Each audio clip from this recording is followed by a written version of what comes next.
song about the crime and the permissiveness in the society.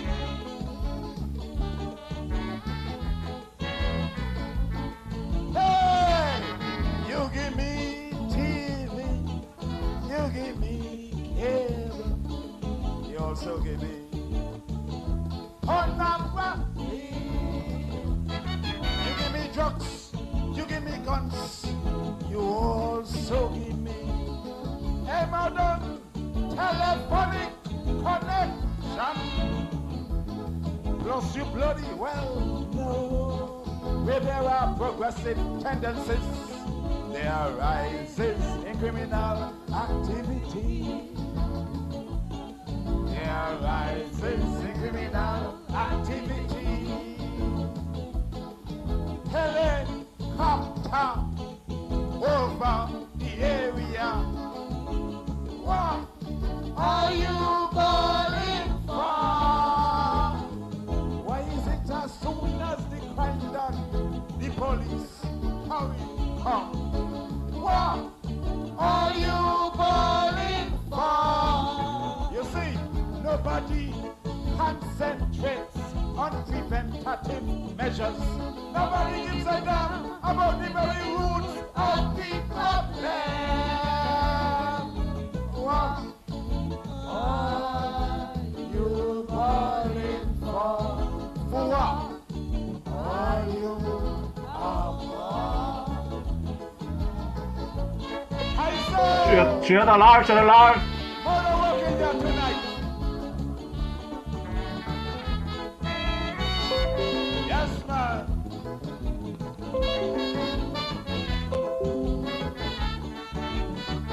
Hey!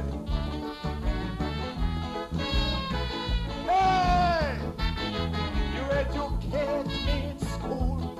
You inflicted that golden rule. You made sure I didn't become a fool. You gave me ideas. You gave me hope. You gave me reasons to regard you as a role model. I followed your leadership. I followed your example. But now the both of us end up in trouble. Helicopter over the entire area. What are you calling for? Why is it as soon as the explosion, the police hurry come? What are you calling for? Nobody concentrates on the preventative measures. Nobody gives a damn about the very root of the problem. What all you in here calling for? For all you are for. I wouldn't fall. Share the live, share the live. I saw.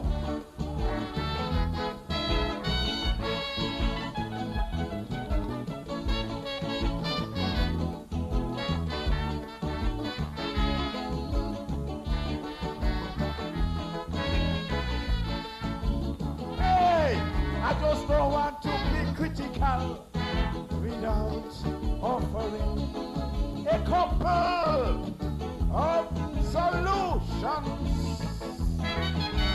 Start anti-drug classes, build rehabilitation centers, and cable ought to be careful monitored.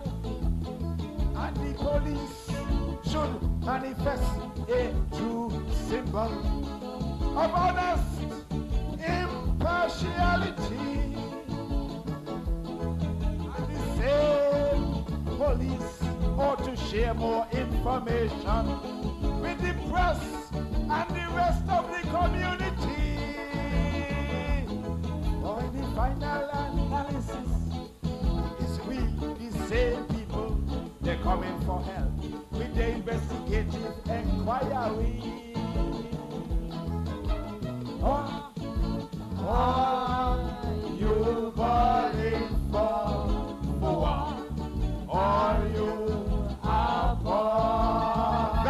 alive, still alive.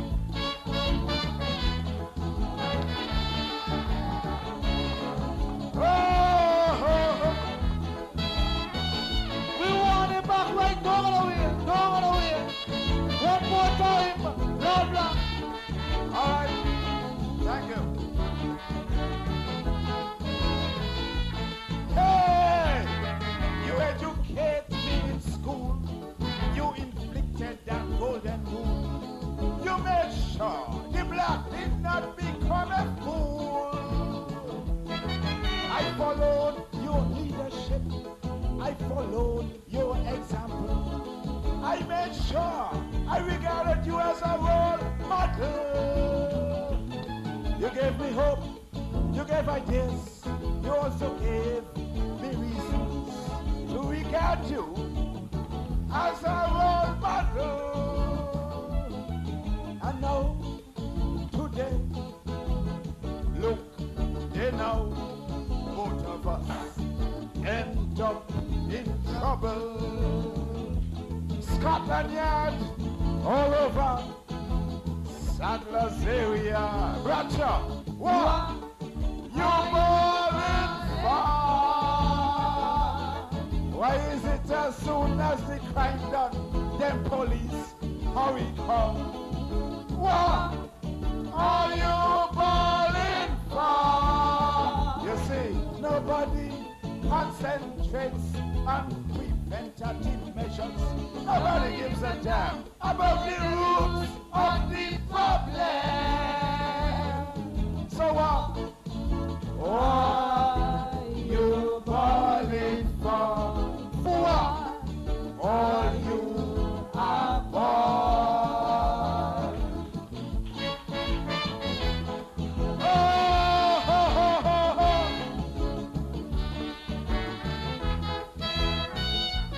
Yes, man.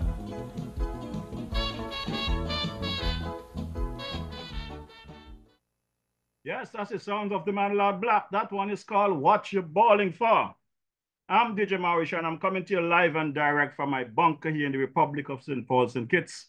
Yes, you heard it right. I'm still here in the Republic of St. Paul's, and this is the eve of our 41st anniversary of independence for the Federation of St. Kitts Nevis.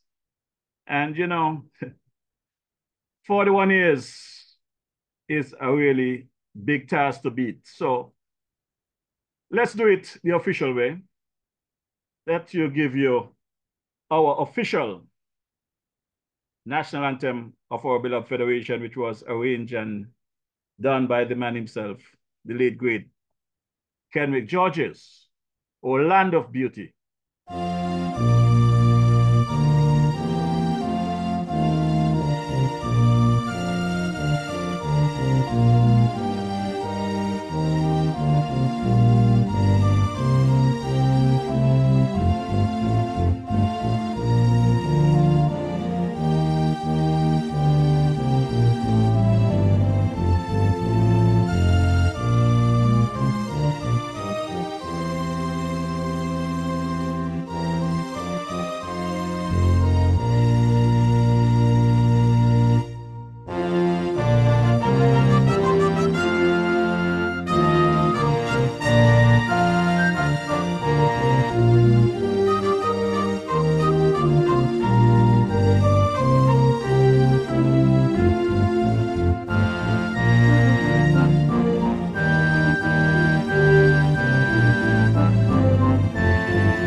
Yes, that's the official anthem of our beloved Federation of St. Kitts and Nevis, arranged, written, and conducted by the man himself, Sir Kenrick Georges, who is no longer here with us. I'm DJ Maurice, and I'm coming to you, like I said earlier, from my bunker here in the Republic of St. Paul's. This is actually our pre-independence anniversary. Tomorrow, September 19th, will make us 41 years as an independent nation. But today, the 18th of September, mark my 1-year anniversary at the JNF Hospital Center, trying my best to accommodate the good Prime Minister there, getting things done for the betterment of our healthcare system. But before we get into the conversation, if you might be just scrolling the web and running to us, I want you to know what this program is all about. So let's take a quick listen before we get into our chit chat. Wednesday evenings are heating up. Log on to DJ Marishall's Facebook Live broadcast every Wednesday evening from 6 to 8 p.m. It's a frank and candid exploration into the social, cultural, political, and economic issues affecting our federation. And just in case you missed it, you can also catch the broadcast on his YouTube channel, DJ Marishall. Subscribe to the channel on YouTube and smash that bell. You will be notified whenever he goes live. DJ Marishall, every Wednesday evening, Facebook 6 to 8 p.m. or thereafter on his YouTube channel, DJ Marishall. Log on.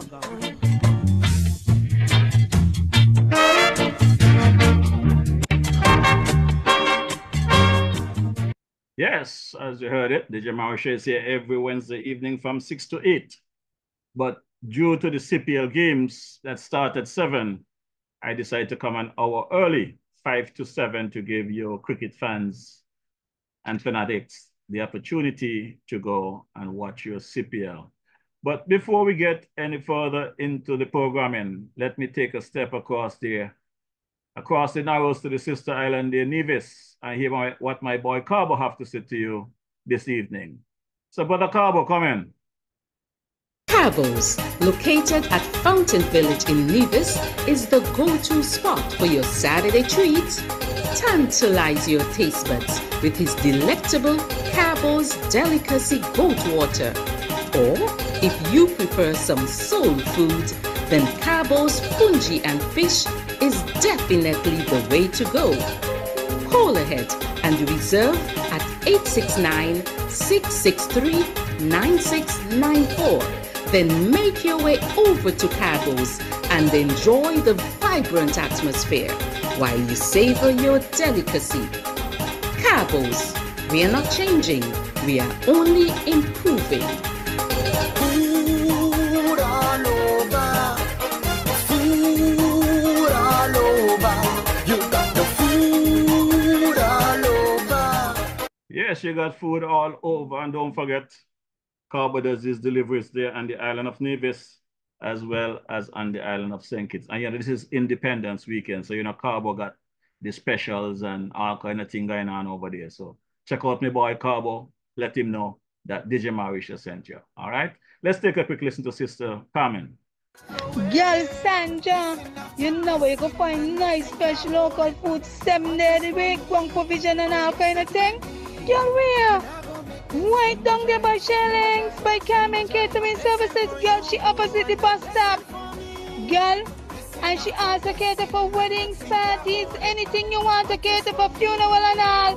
Girl, and trust me, you're gonna enjoy the food. And she also selling bites and sundaes. Opposite the car shop, right down the main road. Girl, you could call 665-1494 or 663-6005 to order your food or go and pick up your food. Girl, the food will be finger licking and you get your money worth. You ain't want nothing better than that. Yes, and Sister Carmen as well does her deliveries on the island of St. Kitts here. And for this week, Sister Carmen have taken a break. She is scheduled to be back at that location Friday and Saturday from midday until about 5 down there, Shoreline, across from the ferry terminal, and Sunday right there in the bus stop across from the Agara shop in Boys Village. So don't forget to check with Sister Carmen. Let her know that DJ Marishall sent you. Now, let's see what my boy Malvern Gums have to say about the DJ. Malvern, the owner and leader of the Spectrum Band in St. Thomas, Virgin Islands. Hey, this is Malvern from Spectrum Band, and you're listening to DJ Marisha, playing you the best in Caribbean music. You got that? Hey, this is Malvern from Spectrum Band, and you're locked into DJ Marisha. Keep it locked. Right there. And on that note, I am going to bring in my brother here, the man, Brother Benta. Could you tap your screen, open your mic, please? Good evening, Brother Benta. Good afternoon. How are you doing? Good afternoon, my brother. I hope all is well, and good afternoon to your listening and viewing audience, which is of a magnitude that I'm very, very surprised of. We're talking the hundreds, the thousands, Mr. Marisha. That's really wonderful that people really taking the time out of the busy schedule, busy day afternoon that they'll be with their family and children to really listen in, because they realize that the message that's before them of henceforth forthcoming is one that everybody's definitely hungry for. You know what is amazing, Brother Benta? This week has been a short week, and I have walked several places within the island of St. Kitts, Bastille, the countryside, and I am amazed as the people that would say to me that I listen to you weekly, I appreciate what you're doing, the information, keep it going. And you are a superstar in this end as well. That's interesting. The folks are saying that you are very knowledgeable. They appreciate your contribution to the conversation and stuff like that. So at the end of the day, I want to thank everyone that has been giving me those compliments and understand what the program is about. It's not here to bash anybody or to cuss any government, but just to highlight the conversation that we could have a better federation. So, Brother Benta, the struggle continues. And at this time, I'm going to ask you to give a quick synopsis of yourself, because as I said, weekly, this program has hundreds of people, if not thousands, logging on for the first time. And the funny thing is, the program goes from 6 to 8 normally. Last week, because of CPL, I came at 5. Today, I came at 5. When I log on, people was already there waiting. When I went live, people actually there waiting, Brother Benta. They're making sure they don't get locked out. Yes, Brother Marisha. And good afternoon to each and every one of you. My name is Oakland Benta, a former police chief of the U.S. Virgin Islands, a former senator of the U.S. Virgin Islands, and a former vice president of a telecommunication corporation, of which I oversaw our banks, our TV stations, cell companies, all over the world. And I am very grateful and honored. And also to be an individual who is a consultant to some of the OECS nation, Office of Eastern State Caribbean, when it comes to CARICOM, when it comes to NAFTA, and thereby when it comes to the consulate as well throughout the United Nations, when it comes to some of the issues, in working very close with such an individuals such as Ron Sanders and some of the other individuals. And Brother Marisha here is a gentleman that I really admire for his tenacity, his punctuality, and his consistency in bringing forth what's really right, whether or not it's popular for the majority, but the truth after the dust is clear always turns out to be what it is, even though he was the least popular. But the fact remains, when the truth is told and all stones are rolled over, that it turns out to be exactly that. And I know that the administration that sits, and as you can tell, Brother Marisha has been one of those pioneers in pushing for the new administration, but yet you still hear that he remain cognizant to the wellness of each citizen, and will still stand and bring the message as it should be when they themselves are walking the wrong path. So I really appreciate it for that. And I think that's why your listeners and your listenership follow you, because you're not going to go along just to get along. Your thing is to make sure that the prosperity of the nation remains whole, remains in a position where everyone remains solvent and are able to achieve the goal of which was presented by each candidate when the constituents voted for them. Definitely, Brother Benta. And the funny thing about life is this, criminal activities is the easiest thing to get into. And folks don't see the aftermath. They only see the wrongs that they're doing at the time. And to them, they're not wrong. I got a surprise of my life there. I think it was Monday evening when I heard that Puff Daddy was arrested in the New York area. I listened to that gentleman some months ago, denying being involved in any type of crime and whatever, and not worried about anything. Just like the politician there. They're always innocent until you can present the facts.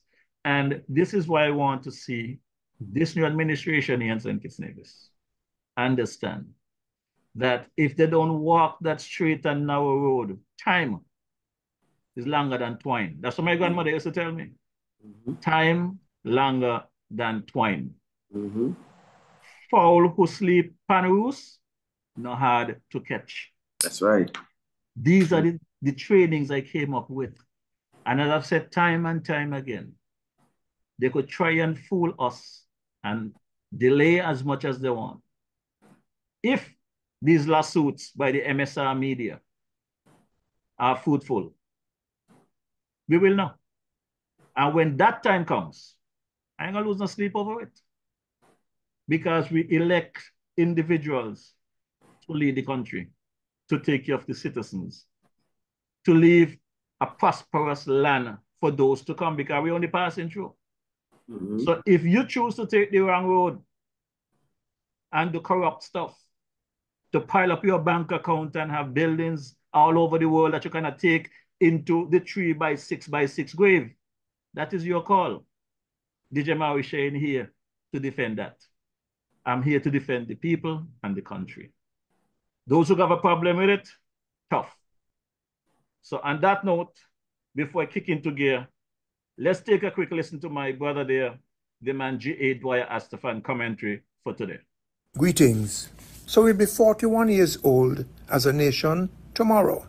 Although we are very young, the times and circumstances of the day do not allow us the luxury to slow learn as other nations which are hundreds, even thousands of years old, have been able to do. We are tiny and fragile. Our resource base is very limited. We exist in a very challenging and fast-changing world. And in order to succeed, we have to be nimble, proactive, disciplined, and strategic. We have to be smart, short-term, medium-term, and long-term. We cannot afford to operate at a level of mediocrity. And we have to be focused on a clear, concerted, and honorable vision for social, political, and economic development. In other words, a vision for human and humane development and sustainability. A vision enshrined in a solid constitution and powerfully visible in our daily lives as a nation. And we have to destroy corruption, because if we don't destroy corruption, corruption will destroy us. Now, if what I've just said is correct, then I ask you to judge what follows. Let me start with a little history. It is a fact that St. Kitts and Nevis' step to nationhood in 1983 was not aspirational, it was transactional. In other words, it was not effective out of a dream of freedom, self-determination, and prosperity. Instead, it was effected because the administration of the day had come to the harsh realization that with a government in London not willing to guarantee loans for us, we had to make ourselves independent. That realization came in 1982. Before then, the people and parties who made up the administration from February 1982 up to 82, and who had been in opposition prior to 1980, that is to say, the People's Action Movement and the Nevis Reformation Party, had loudly and bitterly opposed independence, even up to 1982. Bracha's Labour Party had received a strong mandate for it in 1975, but shortly thereafter Mr. Bracha had become ill and finally passed away in 1978, and Mr. Southwell followed just a year later. Then Mr. Limor was given the green light in 1979, but he said, and I think foolishly, that he wanted his own mandate. Well, he got it in February 1980 in the form of a defeat in the elections. And we heard no talk about independence again until then Premier Dr. Simmons dropped it without notice on the country in 1982. So the record will show no aspiration, no vision, just transaction and convenience. It will show an administration taking us into independence made up of one party, PAM, which had vehemently advocated and agitated against independence, and its partner party, NRP, which had declared with no water in its mouth that it wanted nothing to do with St. Kitts. What I'm going to say now is not personal, but it is a riddle to me that the leaders of both of these parties are to the heroes of a nation which neither of them wanted to exist.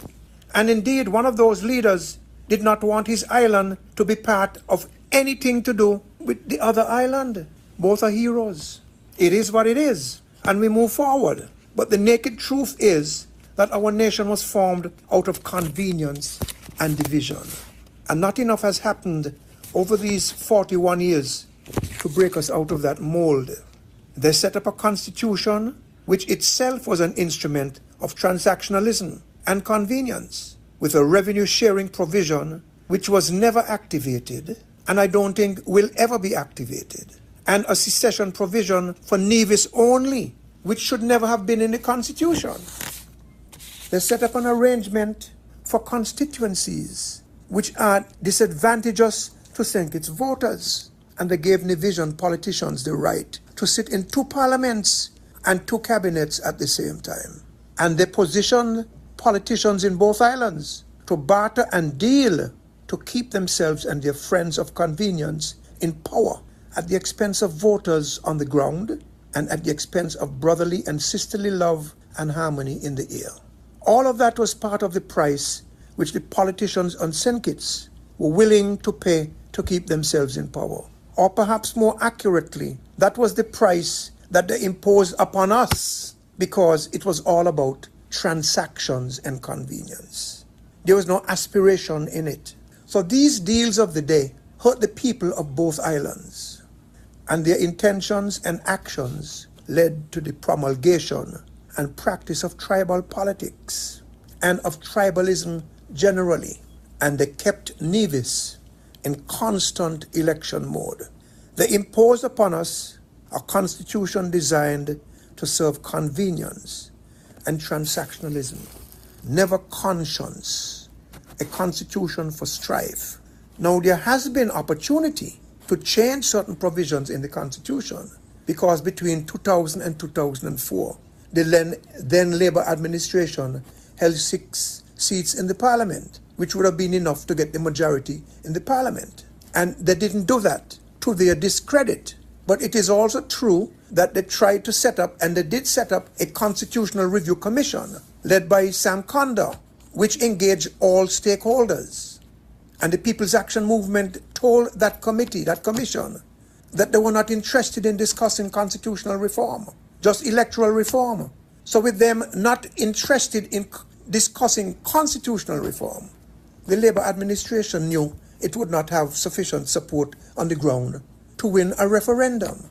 And when the commission went to Nevis, they were roundly abused by a certain prominent gentleman from Nevis who lives on both islands.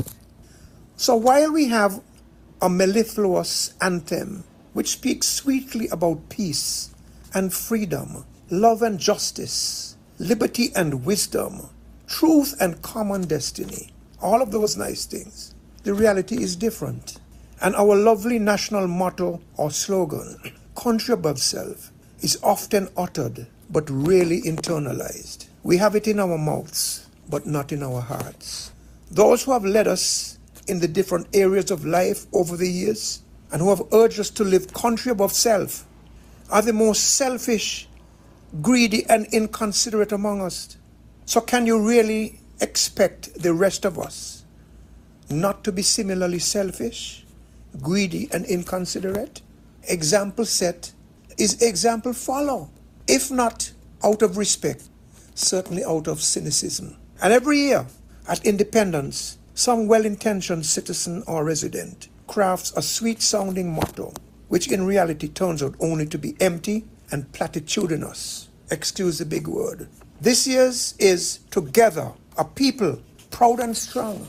Independence 41. Are we together? Are we a people, or are we 55,000 individuals living on two tiny islands, a mile and a half apart? Are we in Bastia together with us in Cayon? Are we in Sandy Point together with us in Sadlers? Are we on George Street in Newtown together with us on Manchester Avenue in Ponsite? Are we on Fines Avenue in Central Bastia together with us on Fines Avenue in Central Bastia? No, we're not together. Just like our youths are in each other's throats, so are we adults. The only difference between them and us is that they're using guns. Are we proud? Show me which part of the ethos and activities of our lives demonstrates that we are proud. And are we strong? No, we are not. How can we be strong when we are so divided and self-serving? What do we have to show after 41 years of independence?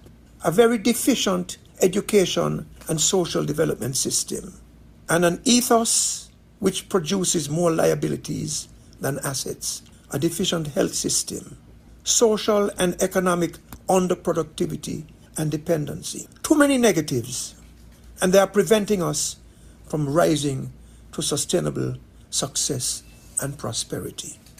Dangerously coupled with the reality of a local population that has not been sufficiently and widely trained in the hard and soft skills, and not properly prepared for developing a successful nation state. Our leaders over the years, right up to now, have allowed foreign people and foreign interests to come in here and take over business, take up business space that should be taken up by locals, and job opportunities which should be taken up by locals, further marginalizing our people and creating additional economic and social hardship. Our people have been underprepared, and people have been coming in and taking up the space. Whose fault is that? After 41 years, nearly half of the government's annual revenue goes to salaries, wages and pensions, and to social safety net programs. While we have to help the needy, most importantly, we have to help them rise out of poverty, not to remain there. But what we have witnessed over these 41 years is a growing population of underproducers, which is clear evidence of failed government. We have been going in exactly the opposite direction in which we should be going. After 41 years, our consumers and workers are still unprotected and taken advantage of by ruthless and disreputable business people and employers. We still have a terrible, underperforming and supported food production and processing sector. We see a disappearing manufacturing sector. After 41 years, we still see widespread corruption and at best, feeble efforts to arrest it. After 41 years, there are still too many of us who are unable or unwilling to engage each other robustly, but respectfully, tolerantly, and reasonably in matters both personal and of state. And after all of these years, we continue in too many cases to make a mockery of national honors. Remember, we don't have time to fiddle around. We need proper governance by leaders and followers alike. 41 years have already flown by. I wish you a happy independence, but more importantly, I wish you a thoughtful and resolute independence. Well, Brother Benter, as Dwyer said in his comments there, this is the eve of our 41st independence, which is tomorrow, Wednesday, 19th of September, 2024. And he said a mouthful there, because we have a very lovely motto. Sounds very nice, country above self. But in the 41 years of independence, I've seen more and more of selves above country. One or two of us do our best to help the country, help people, but the majority of us are controversial, selfish, and nothing else more than transactional, as Dwyer says. I look at our former Prime Minister, the Honorable Denzel Llewellyn Douglas, put a Facebook post this morning. I do not know if Honorable Douglas really controls his page himself. Someone does it for him. But I have seen what this country have been through under a Kennedy Simmons-led administration. I've seen what this country been through under a Denzel Douglas-led administration. Kennedy Simmons had 15 years. Dr. Douglas had 20. I've seen what this country been through under a Team Unity administration comprised of 3 political parties. The People's Action Movement, PAM, led by Sean K. Richards. The Concerned Citizen Movements of Nevis, CCM, led by Premier Mark Brantley, the current Premier, and the current opposition leader in the federal parliament, and the former Prime Minister, Timothy Harris, leader of the PLP, took this country to threads, especially during the COVID period. That is why this program is here, because of what was transpiring during COVID, being locked down in quarantine for 14 unnecessary days while I have a place in St. Paul's closed down, nobody's in it.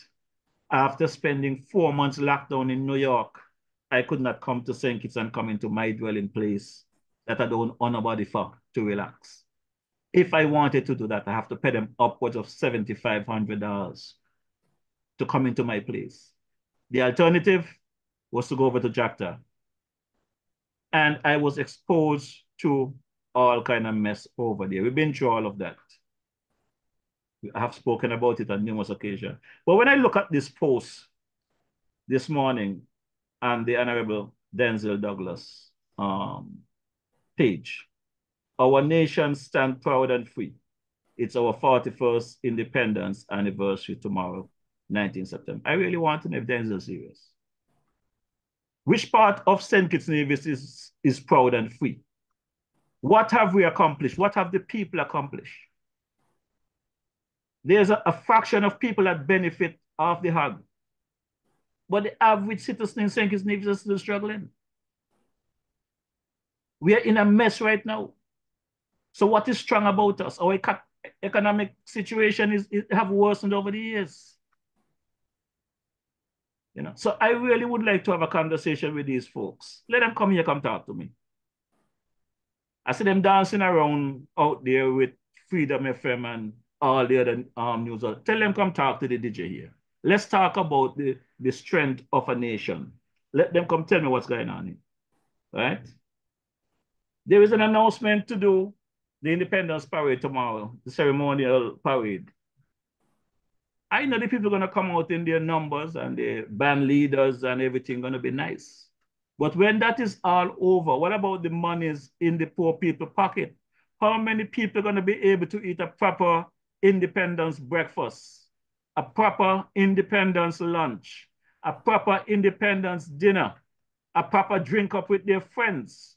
How many of us, Kittitians and Nevisians, can do that freely in this Bill of Federation? That's the question. And if the politicians don't like to hear it, tough. They had parliament today. That was their parliament to tell their story. Well, tonight is DJ Marisha parliament to tell the people's story. And this is the question. What is in this independence today for the people?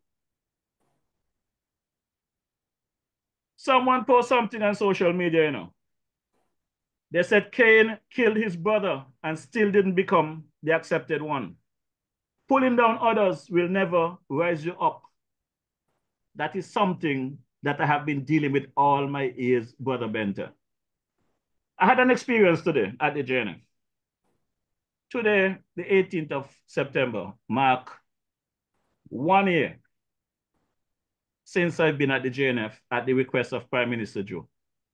And I take pride in doing what I'm doing because I'm giving back to the country. Not only I am assisting a caring Prime Minister that I know want to do his best for his people, I'm always happy to give back to my country. And for the time I've been there, a lot has been accomplished, but a lot more could have been accomplished if I was getting the support of certain individuals and certain resources. But while I see them trying to undermine what I am doing, I run a parallel life with them up there. One road, I'm moving past in them and getting things done. The other road, where they think they're stagnant, I leave them back there and I gone. But I happened to walk into a conversation earlier today, just about 1:30 p.m. after doing some assessment. I walked back to my area where my desk is at. And there was a commotion in the area. I could hear the loud speaking and celebration. They never expect me back. They figure it's afternoon I went to lunch. And it was them plotting to undermine me. No, they're not undermining the DJ. They're undermining the people and the works of the institution. What I am doing is too good, so they want to slum me up. And I stood there and listened for about a good 10 minutes of the conversation. And when I think I had enough of the conversation, I walk in. The place went silent, conversation changed. The leader of the ring left. And I laughed to myself. I said, look at how God is good. Someone who's supposed to be in a position to work with me and support the upliftment of an institution, busy trying to undermine the progress and success of what I have done. And I laugh it off because that has been the story of my life. The people that I give the most to have always been the people that hurts. The people that always try to do damage to me. And when I react, then they say, I'm a bad man. I am this and I am that. But our people of St. Kitts and Nevis, I always ask the question, why are we so dirty-minded? Why are we so bad? And I was speaking to someone a couple of days ago. I think it was Monday. And a song came to my mind. I don't know if you're familiar with the song, Brother Benter. Why can't we be like storybook children? You know the song? I sure do. Well, I listened to that song last night and repeat until I went to bed. Maybe I knew why I was listening to that song. And I really want to share that song with the audience, the online audience, this evening, this afternoon. Because the lyric in the song might not fit everything word for word, but the message in the song is that at the end of the day, the story of the children is always want to unite and to build, not to destroy. And I really would like to know, and this eve of independence of St. Kitts and Nevis, I want to put it in the minds of Kittitian and Division around the globe.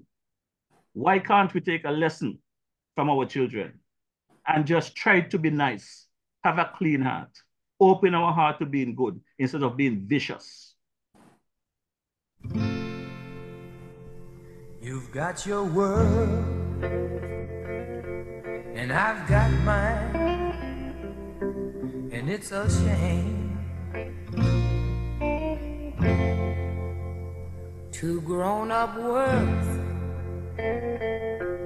that will never be the same.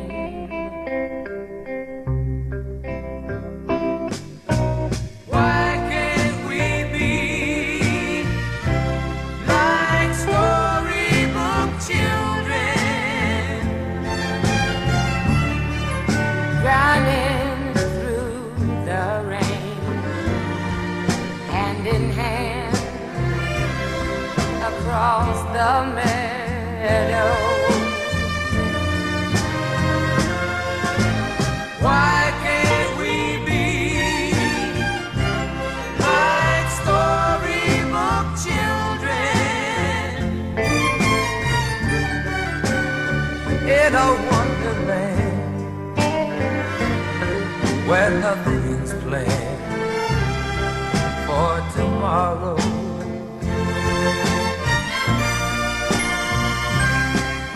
Got his ring, you've got his heart, you've got his baby.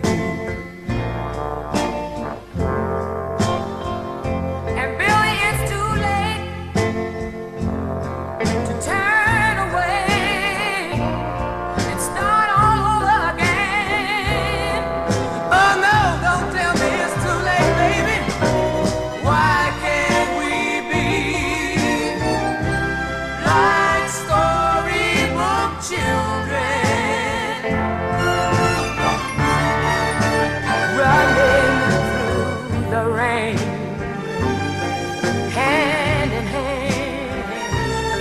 across the meadow. Hold my hand one more time. Why can't we be like storybook children in a wonderland where the pigs play for tomorrow? How happy we would be if only we were storybook children.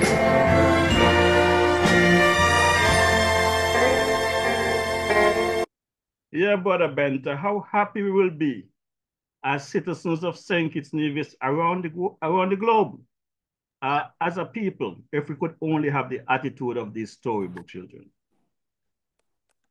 Brother Marisha, I listen to most of what I'm hearing when it comes to the vexing issues as well as the nation. You said it quite well.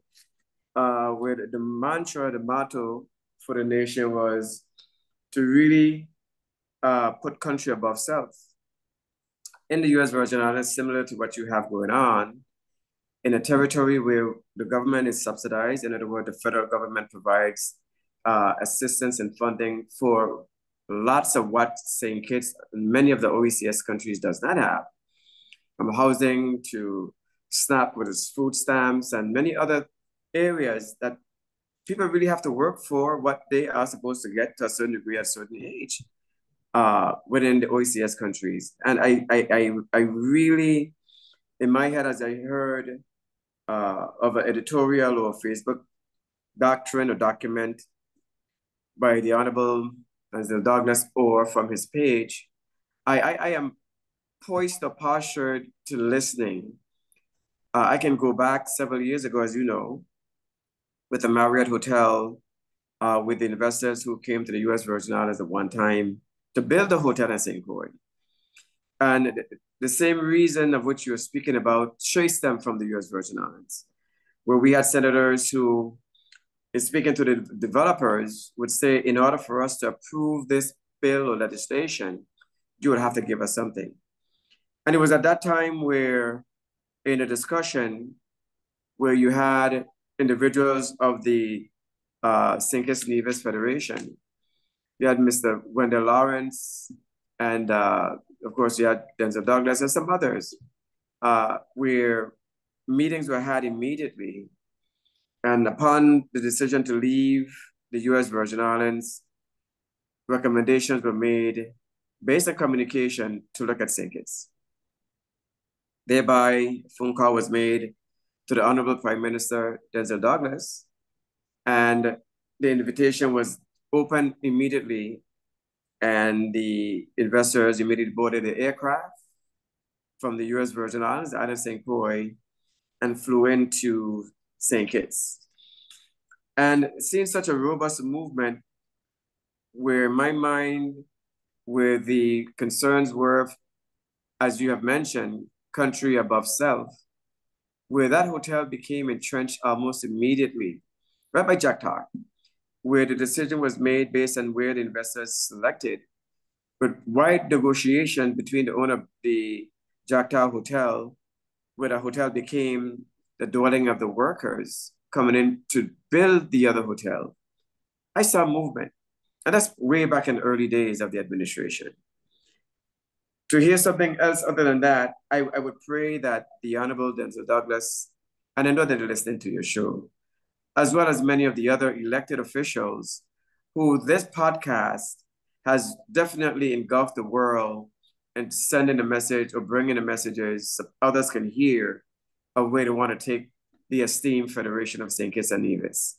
That they will come in, just like they did in the platforms, in the media, and all the other aspects of the rallies in the constituencies, and they presented themselves well.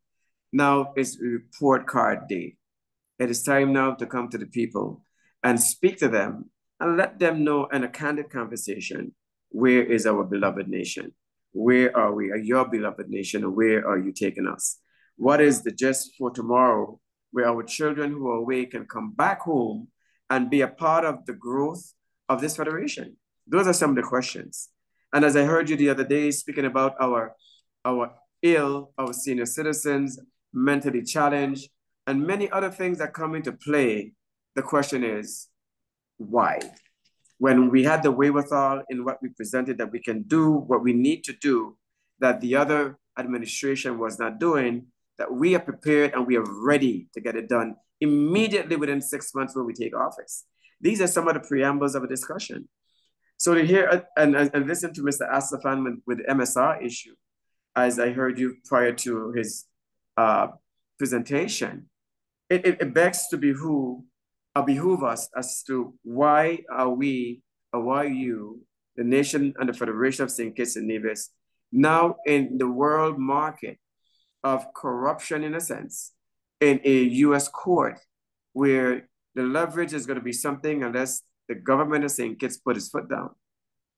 To the MSR, though, as I've been listening and following a lot of this, and listening to some of the other recording of what was said to the matter, if certain things are done, and one of the things, as I heard from the gentleman's mouth himself, Mr. Marshall Martin, Martinez. is that Martinez? Yeah.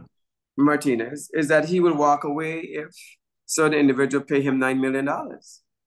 And it behooves me to wonder if, as I listened to what was presented to St. Kitts, he said, this is not about money, right? He wants that this does not take place anymore under this, the Citizen by Investment unit, that what's going on would stop, that individuals receive the citizenship by investment by way of certain things, but it's under the amount that should have been paid, and so many other things. I pray that the strength within the Attorney General of St. Kitts and Nevis, that they pull themselves together rather than to allow a U.S. judiciary solely to single-handedly make a decision where we have individuals who have the ability and the wherewithal within the nation to do what's right and take the corrective measures, because really and truly, who suffers are the citizens of the nation. Because those monies have to be allocated if the case is adjudicated in a court, especially outside of the country. Where are those funds gonna come from? And that'll be the key going forward. So to all of those elected individuals who are there and they're listening, because I've heard from some, I've heard some of the concerns they've had, that they now come forward to one of the media source, podcast source, that has enabled the government that's sitting today to really be in position to represent as they said they will. Yes, Brother Benter, you're right on target there with that. That is what I prefer, that common sense prevail, because at the end of the day, ignoring a situation not going to fix it. Mm-hmm. If you drive your vehicle and you get a flat tire this evening and you go to sleep and wake up tomorrow morning, if somebody didn't fix it for you, it's going to still be flat. You cannot drive your car. We have to pay attention to what we're doing. And you know, Brother Benter, my uncle there, Brother Joseph Emmanuel of the Garvey's Estate there in Boys Village, he has reached out to me on numerous occasions. He said, Jeff, you are doing a very good job overseas, but to really get the job done, you need to be on the ground. You have to be in the Federation. You have to be in St. Kitts. You cannot stay overseas and accomplish what you're trying to do. And I have been here from last September, back and forth. And he was so correct. He's so right. Because as I said to people who want to get upset with me about what I'm saying on this program, is fine. But I'm reporting facts. I'm reporting what I'm seeing on the ground. I'm not reporting secondhand information. I am dealing with the issues. And we have some serious issues in this federation, Brother Benter. People who are in a position to deal with the low-hanging fruits to help situation. Some weeks ago, you and I came on this podcast. We spoke about the issue of airlift out of the Virgin Islands to St. Kitts and Nevis. Independence came and gone, and people still struggling to get into the Federation out of the Virgin Islands when that matter could have been resolved. The Christmas season is upon us. And we're still in the same situation where there's people here All they have to do is set the meeting up. The investors are ready to go. We elect them to run a country positive for the people. I only can be quiet, but for so long. If you cannot get the job done, step aside and let somebody else do it. You understand? That is how I feel about the situation. You cannot be on a plane up in the clouds forever while the country suffers and the people suffer. We have too many people in the Virgin Islands and the region that cannot get airlift into the Federation. They can travel because they could jump on their jet, the government paying their tickets, their hotels and everything to go where they got to go to Dubai, the Middle East, as far around the globe as possible. But we're right here in the Virgin Islands, 15 minutes away. And you cannot get home to your Federation to visit with your family and friends. You know, Brother Marisha, I'm so happy you mentioned that. And for individuals that are listening, as to Mr. Marisha's interests, concerns, for airlifts into St. Kitts, would you know, Brother Marisha, the investors have already procured the aircrafts? They have already acquired the aircrafts. During the Zoom call, they presented that conversation and they said everything is ready to go. So I am of the view, the people that we spoke with, I look at them as genuine people and they was ready to run with the funds. The problem is here in St. Kitts. We got a Goslow issue here. And I'm going to call them out when the time comes in. I am still giving them time. You know, as you say that, it just reminds me of the other investors that came into St. Kitts under, like I said, under the leadership of Denzel Douglas, the Honorable Denzel Douglas, expeditiously. This is another one that's really in the palms of the hand of the nation of St. Kitts and Nevis, as far as not only the airline, but there were so many other things of which the investors were more than willing to do for the nation. And in that, moving and diversifying an economy, something that a lot of people, unless you sit around the world in many places, unless they don't have a percentage in an investment, in some means or the other, they stagnate it, and then they push the interests of those developers and investors where other people are looking at it and are grasping for it, and they're just waiting for the door to be open for them to be the ones to be considered. When things like that happen, though, you kill your economy, you don't diversify it in many ways, and then you stagnate the growth to what it is. And that sometimes happens when you want to maintain certain type of control of your people. You keep them inept, inadequate, illiterate is what the word many would say, and no vision at all for themselves, other than if there's anyone that has that purpose or a sense of purpose, they will relocate somewhere else where they can span their wings. You know, I got some questions for the AG and for the ministers of government, you know, because I know the AG background is from St. Paul's. Here in St. Paul's, we used to have a thing we make called tap from guava wood. But a tap, when you make it and you wrap the string around it and spin that tap, you know, only but so long the tap can spin before it falls along. I don't know if you all have it in Antigua, but only but so long a tap can spin, it's going to fall eventually. Mm-hmm. Right? And once it drops, the only way it could spin again is somebody have to spin it. Mm-hmm. This government, the Dr. Terence Gillette Labour Party were given government on a platter. They didn't have to work for it. The farmer administration messed up big time, and we drive some blows under them. We didn't ease up.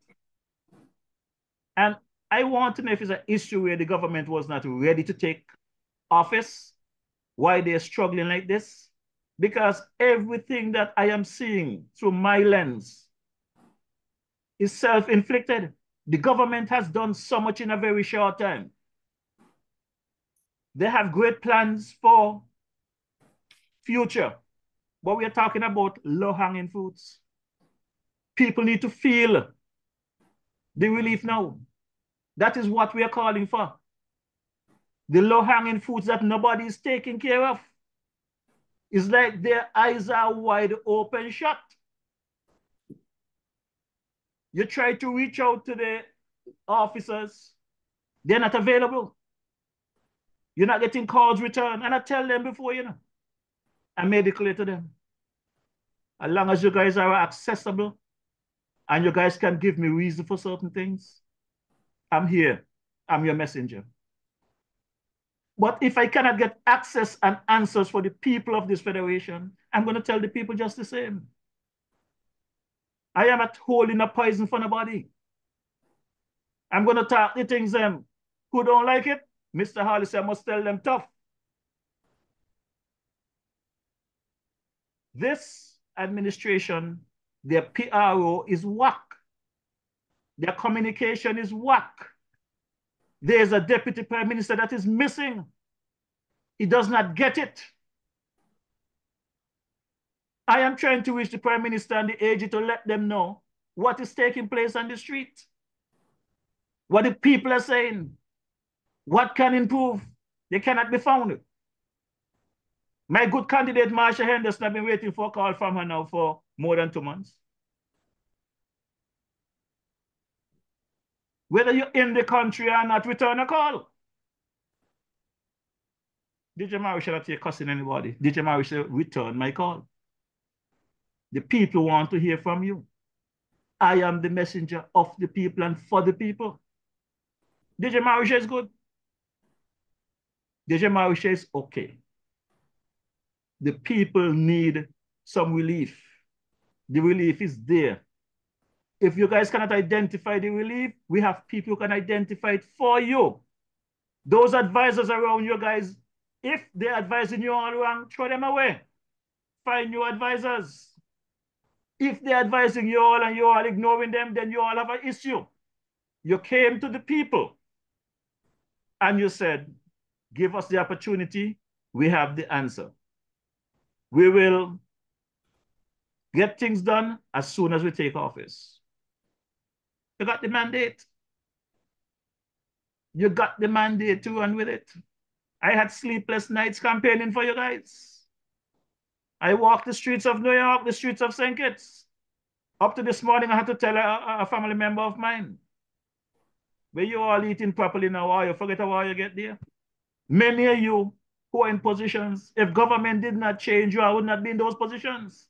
But now you all get into the position and you're telling people to shut up. Shut up. Why you make nice for?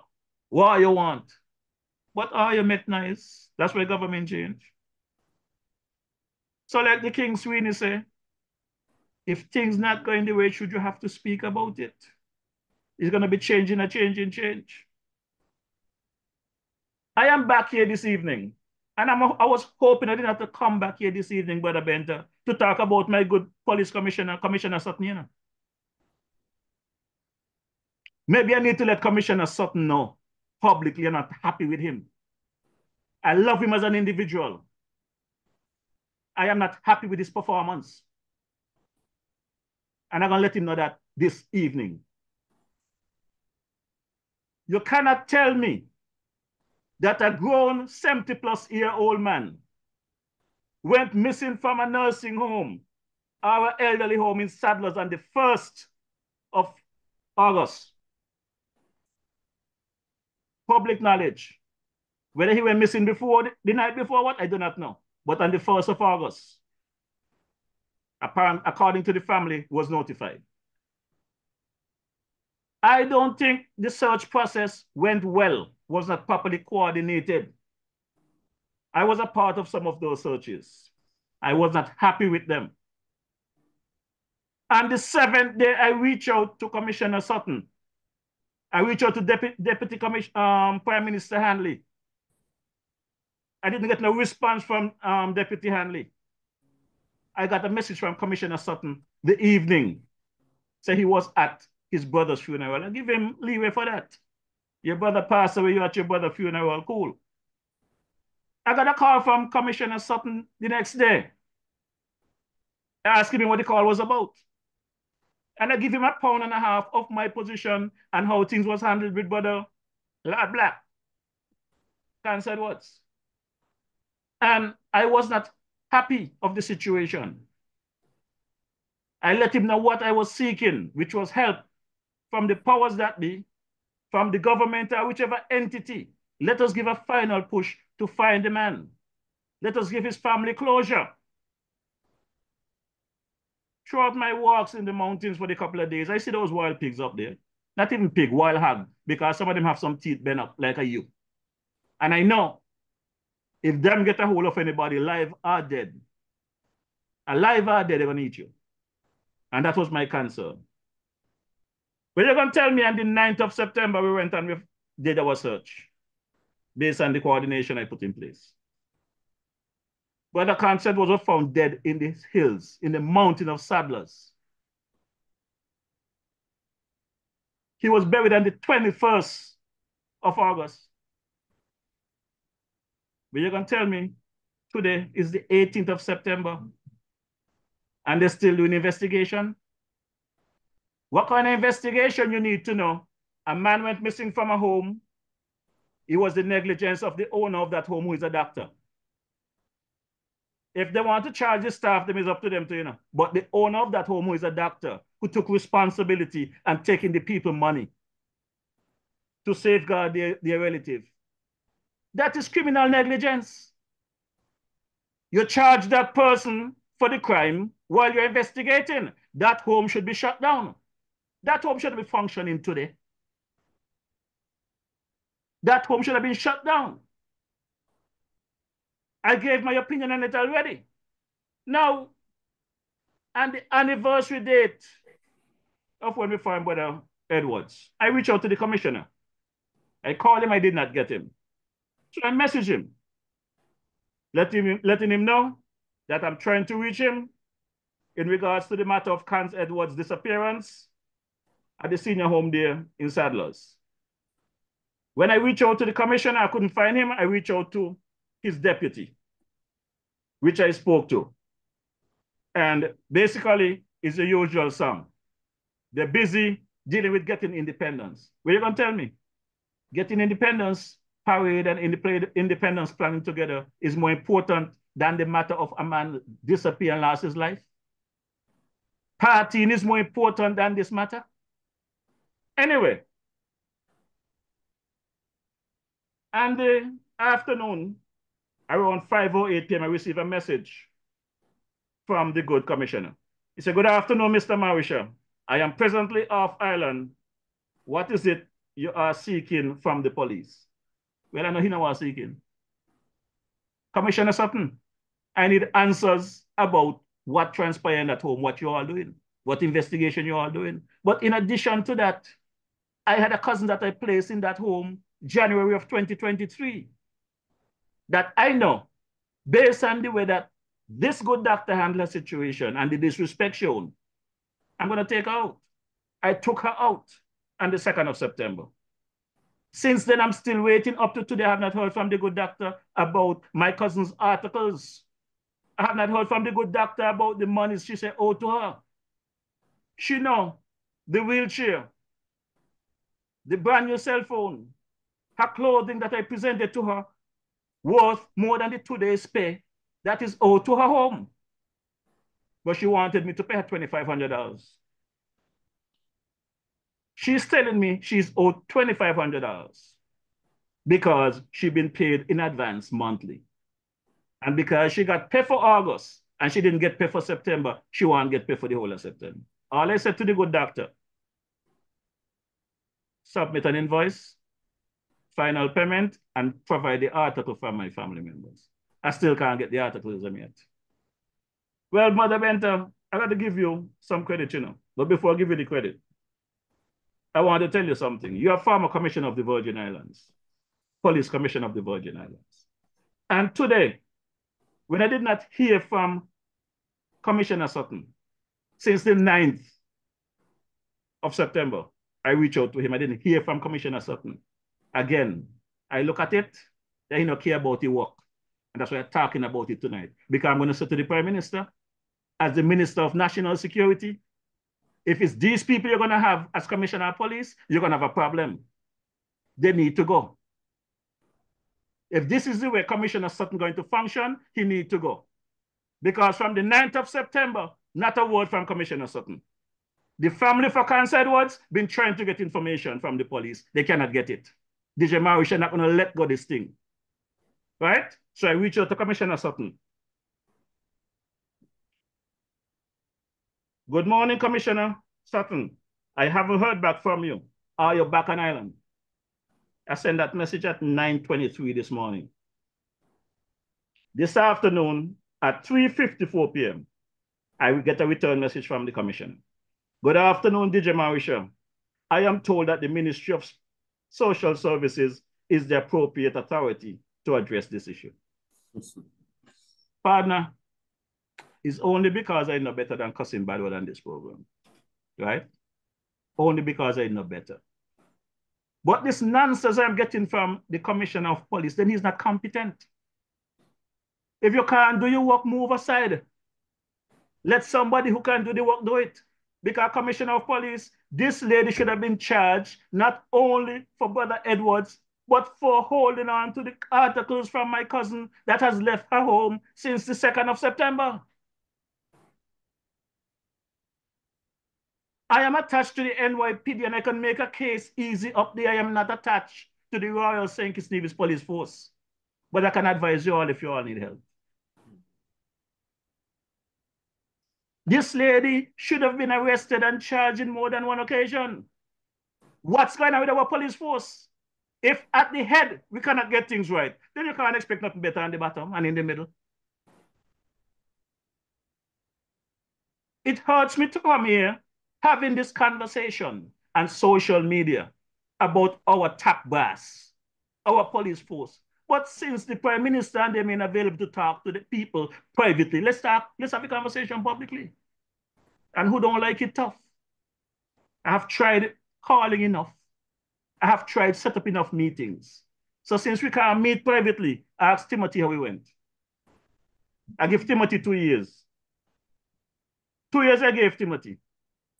And on the 2 years I said to him, I will speak to the next Prime Minister. I will try you in the public sphere. Nothing changed. I am telling you guys, nothing changed. If you are not going to be available to speak privately, we're going to speak publicly. This case is not going to end because somebody wants to brush it under the rug. A man disappear, a man dead, somebody must be held accountable. So back to thanking your brother, Benta. Based on the documentation and the information you provided last Wednesday, I went ahead and put my complaint together and attached a copy of that health treaty and provided to the Ministry of Health. So I am now, as a matter of fact, I know it was in the hands of the CMO. It was addressed to the PS of Health. I am waiting to see where it will go. Because it's not cat and dog they got up in the home of these human beings. And the minimum per month is 2,500 EC. You cannot pay people to knock about your family. You pay people to take care of your family. Right? So at the end of the day, who don't like it tough? And the 9th of September was the anniversary date of when we found the lad black. And Brother Benta, I went back to Zara and had a chat with Brother GQ. So I'm going to drop the clip that you could, the people online could get a sense of where my heart is at. I am in a lot of pain. I am struggling. I do not know what plan God have for me, but I am not going to rest until this matter is dealt with. So let's take a listen. All right, 9:29 in the studio. Welcome back to the show. As I indicated earlier, we're going to start a conversation this morning about an initiative for the late, great Lord Black. Spearheading this initiative, which we are going to hear about in just a bit, it's the man himself, DJ Marisha. I have him here in the studio. Good morning to you, sir, and how are you doing today? Good morning, GQ. I'm doing fairly okay. in light of everything that is taking place in the Federation. You know, today is the actual anniversary of when we found Cons Edwards, the Lord Black. Yeah, I know. On the 9th of... I know. But with your permission, I know this is a sensitive and how can I put it, emotional moment for you. So I'll ease you into the date. If that's okay with you. Sure, no problem. All right. Let's start here. I know you shared this last time you were here, but for the sake of those tuning in for the first time, can you share a bit of your friendship and the impact Lord Black had in your life? Well, Lord Black and I came into contact because of music. Music is something that always unites people. Being a disc jockey in the Virgin Islands, Lord Black at one point were living in the Virgin Islands. We made contact there. After I moved to New York, coming back to St. Kitts promoting the bands and the Calypsonians and stuff, Lord Black again moved back to St. Kitts.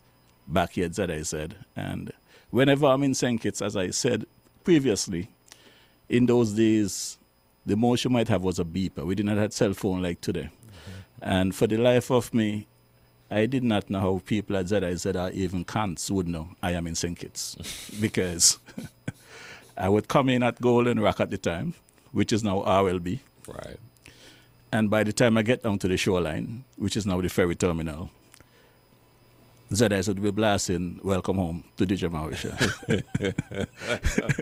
So this is to tell you that Cans had some kind of radar on me. I don't think it's just Cans, man. I think it was a phenomenon at the time because, I mean, even, you know, my peers and other individuals will express, you know, you cross the road and something happened and before you get home, your mom and your father already know. And those days wasn't the days of cell phones, right. You know, so I guess it was the time. Yeah, and I know we did not have payphone on the streets here like in New York because back in them days in New York, it was your beeper. And you get a beep and you go to the payphone, you put in your 5 cents or your 10 cents and make a call. But I would be home relaxing and I would hear my grandmother say in the morning, Jeff, why Cans is outside to you? I don't know how many people would remember the old black jalopy. That's what we used to call it, the black car that Cans used to drive. Oh, I'm too young for that one. Yeah, well, my grandmother would say, Jeff, why Cans is outside to you? And naturally, when Cans is outside to me, I get ready and we bus off. And this is not going to hang out for half an hour. This is going to be until we're tired. Wow. Till time to get home. And it was our usual stop throughout every community. Wherever there's fried fish in a shop, we're going to sit there, we're going to drink our beers, we're going to hang out, talk to people, community stuff. And it's something I've been thinking about. I don't know if people remember this. But Cans was the one that initiated the National Showcase, where he played just local music, promoting the local music. And one of the things that he did at that time, and I remember the book. I was reflecting over the weekend. He was a book, and the book was not in the best of condition because a very old book, and that is how he used. That's the book with the dog ears, right? You know, and that is what he had the names of individuals in our businesses that will sponsor his national showcase. And it never used to be no big money. Sometimes maybe $10, $20, $50, whatever they would give. That's what he would take. And in return, he would voice commercials for them and do whatever.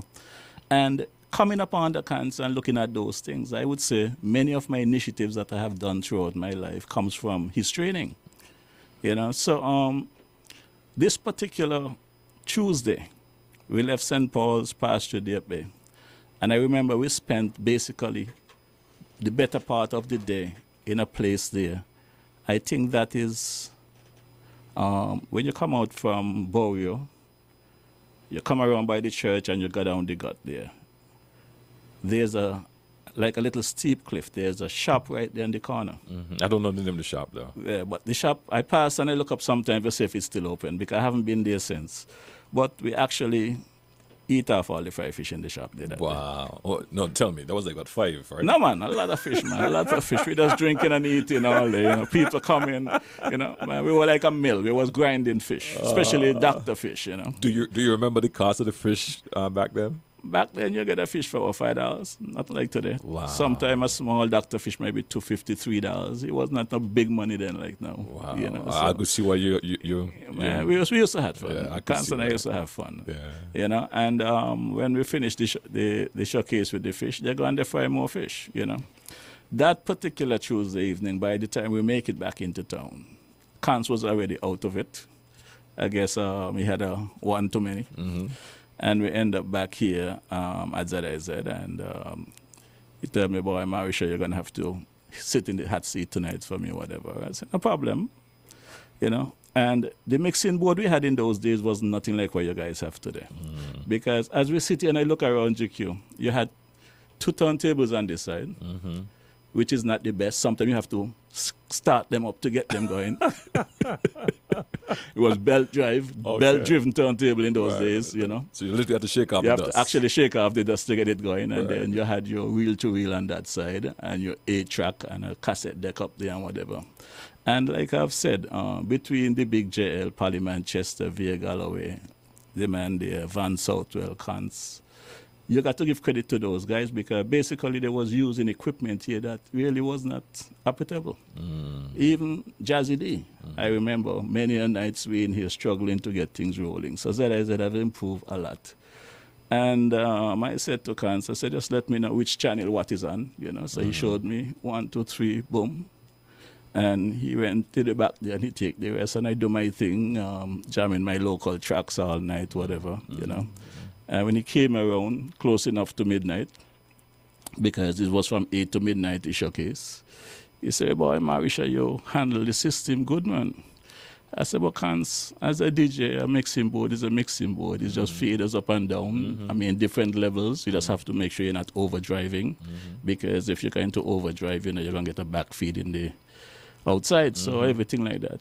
And not just Cans was happy with my performance, but I think the general public and the management and staff here at ZIZ, because from that night, I became part of the team here at ZIZ. Yeah. I had no interest in radio.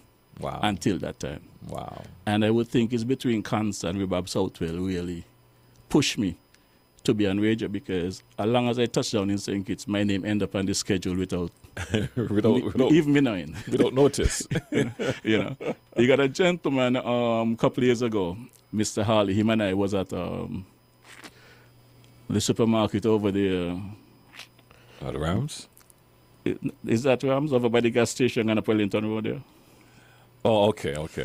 And it was funny, the afternoon, maybe about after 3, 4 o'clock, we were there. And Alva Bradley happened to run into him. He said, Marisha, you on schedule for 8 o'clock tonight, you know. So Mr. Hardy looked at me. He said, what does that mean? I said, they put me on schedule because they know I'm in the country, but nobody informed me. So you're just getting the notice? I just getting the notice. So he said, well, what happened if he didn't see you and you didn't know that you're going to be on it tonight? I said, well, whoever DJ is there waiting for me to relieve them will have to work until somebody is coming. That used to be the thing. Because after Cans got me involved in the station here, there were many nights after the Calypso show or shows in Warner Park, Cans used to come and take over until morning. Well, not really morning, because Cans would leave maybe 3, 4 o'clock, put in a long tape, and he gone. But he got me involved in that as well. So I started doing the midnight till morning show. And I think at this time, Juni Liebert was the manager at this time, when about 6 in the morning I got a call. He said, boy, Marisha, I could see you tired. Nobody come to relieve you yet. I said, no. He said, okay, let me call Jazzy Sugar Bowl. And that morning, actually, both of them show up like 2 minutes apart to come and relieve me. Right. But the joke back then is, with Cans and I, is that ZIZ had a set programming. You know, when it's morning devotion, you know, when it's the BBC and all of this stuff. Well, you know, when DJ Marisha is on, he ain't into them thing there. So there's a different vibe. It's a different vibe. It's just strictly music, you know. I remember this gentleman calling one morning and said that, DJ Marisha, I know you're doing a good job and everything, but I didn't hear my morning devotion. I said, wrong DJ. I said, wrong DJ this morning. DJ Marisha don't deal with us too.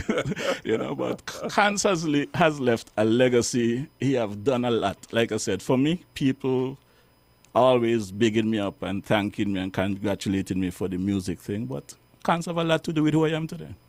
So on that note, let me ask you this. What inspired you to start this initiative you wanted to share with us today? It's a whole bunch of stuff, GQ, for the past couple of months. And it goes back from even as far as maybe 2022. During the election campaign, I met a young man in Nevis the Sunday before the election. A gentleman by the name of Alvan Brown. He met me on social media because I was doing some serious campaigning. And when I was dropping my shots them and those in Nevis, he was representing the NRP. So he fired back a couple of shots, which is part of the situation, and eventually he realized that I was not really supporting any particular party. I was just calling the things because the former administration, the COVID, the stimulus after stimulus that was being reported was not reaching the people, was not reaching the poor people. So I was just flinging my hammer across the board, just wanted to see a change and a betterment for the people. So during that time, I ran into a gentleman because of Alvan by the name of Carbo. And I never expected to see Carbo again after seeing him in Charlestown. But Alvan took me over in the countryside to meet a young lady who was a former minister, a junior minister in the CCM, who had did a voice note about situations, and he took me to meet her, had a good conversation. Then he took me to Carbo. So when I got to Carbo, I liked the atmosphere there in Fountain. He was actually cooking goat water. So I saw him do the process from beginning to end, and while he's doing his thing, he's explaining the hardship of small business and stuff like that and whatever. And not being in a position financially to help him, but I know I am in a media area where I can help with promotion. And I started pushing him, and folks today who know of Carbo will know where he was to where he is today. Because Carbo told me he used to cook 8 pounds of mutton and maybe at the end of the day he got to put some in the fridge, not sold. Wow. Since I started that promotion for him today, he cooked upwards of 80 pounds of meat in a weekend and he don't have enough. Wow. And not only the goat water, which is very good, one day during the Mango Festival of the same year, last year, I think 23, I went over there just to bring a little live broadcast from the Mango Festival and visited Carbo first. And Carbo said, boy, Marisha, I don't think you need to go down there on an empty stomach, so organize something for you. So he had a ball of fungi and a lovely snapper. Snapper bigger than the plate, eh? Wow. Enjoy my food. And luckily I did what he said, because when I get to Mango, there was no food to eat. And these things are put on my page. And it blew up, because right now, anyone going across the Nevis, they're looking for the fungi and fish on a Saturday. They're looking for the goat water. So I realized that I still can do some good for people, whether I have money to give them or not, I can help them to get someplace. And then I ran into a lovely young lady from Boyd's, Carmen, Carmen Caterers. She too used to work at the Marriott, and COVID did some damage to them, and she started her own little thing. And again, speaking with her, I realized that I can help in that regard. So I've been helping her out, amongst other people, the young kids in St. Paul's, sponsoring them for the cricket, the domino tournaments and whatever. And GQ, the thing about it is I love to do things and stay in the background. I don't believe in the picture up going out there because I give somebody something, I want a picture. So I have done a lot. The netball team in St. Paul's and stuff, the police sports club, a lot of things. And since I've been here last September back and forth, there have been some struggles. I'm hearing complaints from the preschools, from the daycares, from people in the community in general. And I have been reaching out to various ministers of government about helping. And from the Prime Minister perspective, I'm getting some positive feedback. But from other entities, it is not really, I'm not getting a good feedback from them. I spoke to Senator Clark from Empowerment. I get good feedback from her. But there's other areas I am not getting the feedback. And I've been using my platform to send the message out and let them know where the pain is at. This initiative with Lord Black, like I said, it stemmed back from other areas like that. But after what I experienced with the missing of Lord Black and then his death, and just the way things going, you know, Kenny Rogers is who helped me get through the night. I put on my TV on YouTube, Kenny Rogers, go to sleep, wake up, Kenny Rogers, just to calm myself down. And I said I have to find some way of keeping Khan's legacy alive. What's the name of this initiative? Well, it's Khan's Edwards, the Lord Black legacy, right? And it comes in several ways, and there's still more to add to it. But I reached out to Clement Ogaro, Monarch, director of the Carnival Sugar Mass, and I said to him, for starters, people might not have appreciated Lord Black then. And it's not just Lord Black. Several artists, whether it may be R&B, reggae, whatever, the genre of music, it doesn't matter. You see, make the music get sweeter when they're dead. When they're alive, nobody really appreciates them. If you listen to a Lord Black today, it's very soothing. Back then, they banned it. The song was his very first song where the message gone was banned. Where he came back and sang, they banned me song. Mm-hmm. And he continued echoing and trying to teach through his music. And they attack him. He said, I love how you're killing me. Mm-hmm. Mm-hmm. Come back and he sing, they kill me now. He come back and sing, don't come to my funeral. And GQ, if anybody take the time out to listen to these songs, you know, the man prophesies his whole life through all of those songs. So to keep something going for him, there's a couple of things I put in place. And I'm happy that his family give me the okay and say I have their blessings in doing it. So I started in trying to sponsor a trophy and award for Sugar Mass this year in his honor. That is one initiative.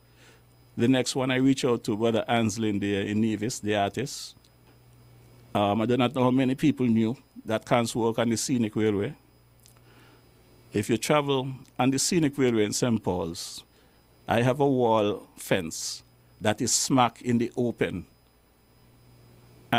I have spoken to Brother Anslin to put a mural there with Lord Black, pictures and everything, and nice it up, so that when the Scenic Railway pass, people can see, and they might want to know who is that. Mm-hmm. That is a way to keep his legacy alive. Mm-hmm. I also going to put a logo there for ZIZ once I get permission from the station and his National Showcase program to make it something that even the young kids in the village might get some kind of interest in learning how to write calypso or getting into the culture. You know, everything that I'm doing, I'm trying to benefit the kids going forward because we're just passing through. And people seem not to understand that. Carlton DuPont started out by saying that during his tribute, where Khan's was lying in that box, many of us, or all of us, going to go through that point. We might not get a chance to lay in a box. Some of us may be cremated, some of us body may not be found. But I think the history of Khan's Edwards, his legacy, need to live on. So those are two initiatives that I have put in place. And the one that I am working on right now, which is most important to me, because it's not only benefiting a family, it's not only benefiting the community, it's benefiting Social Security, it's benefiting a daycare, preschool in this initiative. So I decided, you know, every week, every Wednesday I'm on, bringing the information, bringing the news. I know there are people out there who got a kind heart, who would not have an issue making some kind of contribution to help the community. And I was correct.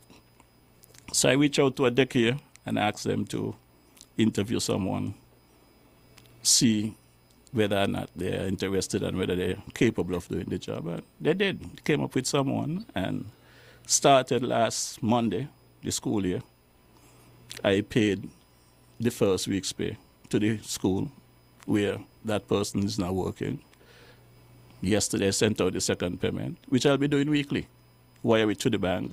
Whatever funds come into the account, I just make sure every week I wire it to the school. And I happened to see the young lady and her daughter over the weekend because I attended an event. The individual that is benefiting do not know what I'm doing. They do not know me. I know them because they was pointed out to me. I don't need them to know who I am. I don't want them to know what I'm doing. Right. I just want them to continue doing the good job that they're doing. I saw her daughter perform at an event. She sang the national anthem, word for word. And you felt good? Felt good that I'm doing a good job, you know? Let me ask you this. How can all listeners get involved and support your efforts? Well, these efforts is very simple. They can reach out to me directly, or there's an account at the National Bank. It's in my name. It's a separate account for the Lord Black. And folks can make their contribution there, reach out to me. Otherwise, as a matter of fact, I'm going to look for the account number while I'm speaking. But I want to continue by saying the initiative, I am so overwhelmed of the individuals when I presented it to them before I could even finish what I'm saying. The gentleman, there's Warner's One Stop. I think his name is Eustace. He said, Marisha, what is your commitment to this school? I told him. He said, okay, I am going to write the check for the first week. He said, you might not know this, but I grew up with cancer and them in the same house as a family, whatever. Oh, wow. Right? Oh, wow. And he said to me, don't be afraid to come to me and let me know what you need. So Warner's One Stop, they kick off the ball. Then I went and I spoke to Brother Jeff Freights over there at Freights Sons and Enterprises with the grocery and stuff over there in Molineux and the bakery over there in Borio. And he said to me he loved the idea and he wanted to participate as well. And you know what even moved me more, GQ? When it comes to Freights, these people are really genuine community people. Because when he messaged me last week and told me to stop by the grocery to pick up a check, I didn't even know at that time they had a death in the family. Oh, wow. And I am saying, you know, going through that kind of situation and still putting yourself out there to make this contribution, you could have able to say, boy, Marisha, you know, right now my family going through a rough period, I don't have any money. But no, he made a commitment and he lived up to his commitment. And I went and I picked up the check. Also, Romeo Paris Pharmacy. When I started speaking to him, just the same, Romeo said, Marisha, you know, I ain't having a lot of money, but come by on Monday, I'm going to have some money for you. My cousin there, Gloria, at Smart Fit clothing store there on Central Street next to Skelec. Same thing with Gloria. Whenever I go there, she never turned me down for whatever reason.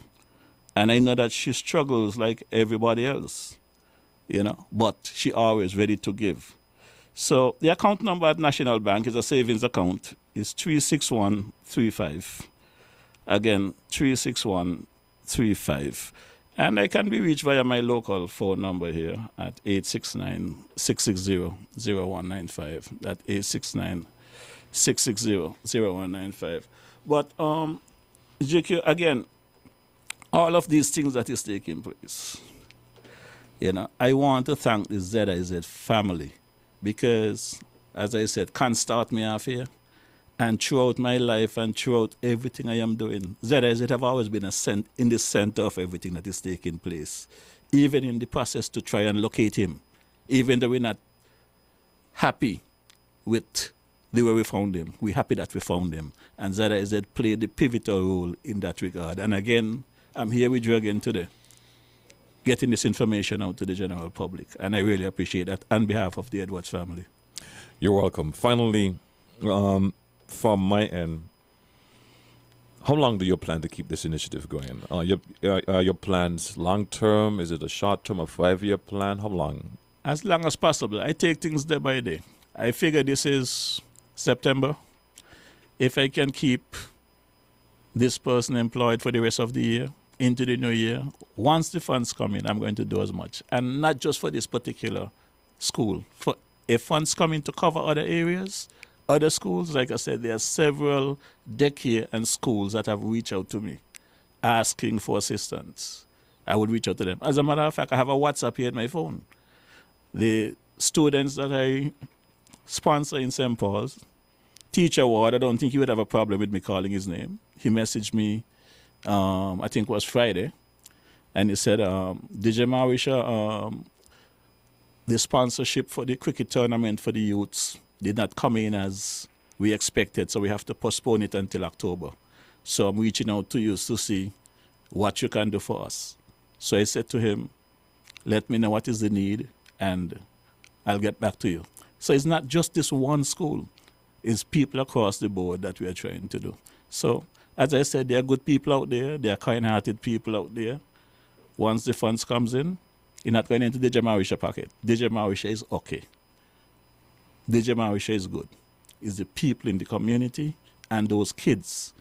Because I'll be honest with you, GQ, as I said on my platform last Wednesday, and I'm going to give a few more updates this coming Wednesday, is this. People, and I could use the healthcare system in America, because I was a shop steward, what we call a union rep, in a hospital for upwards of 20 plus years.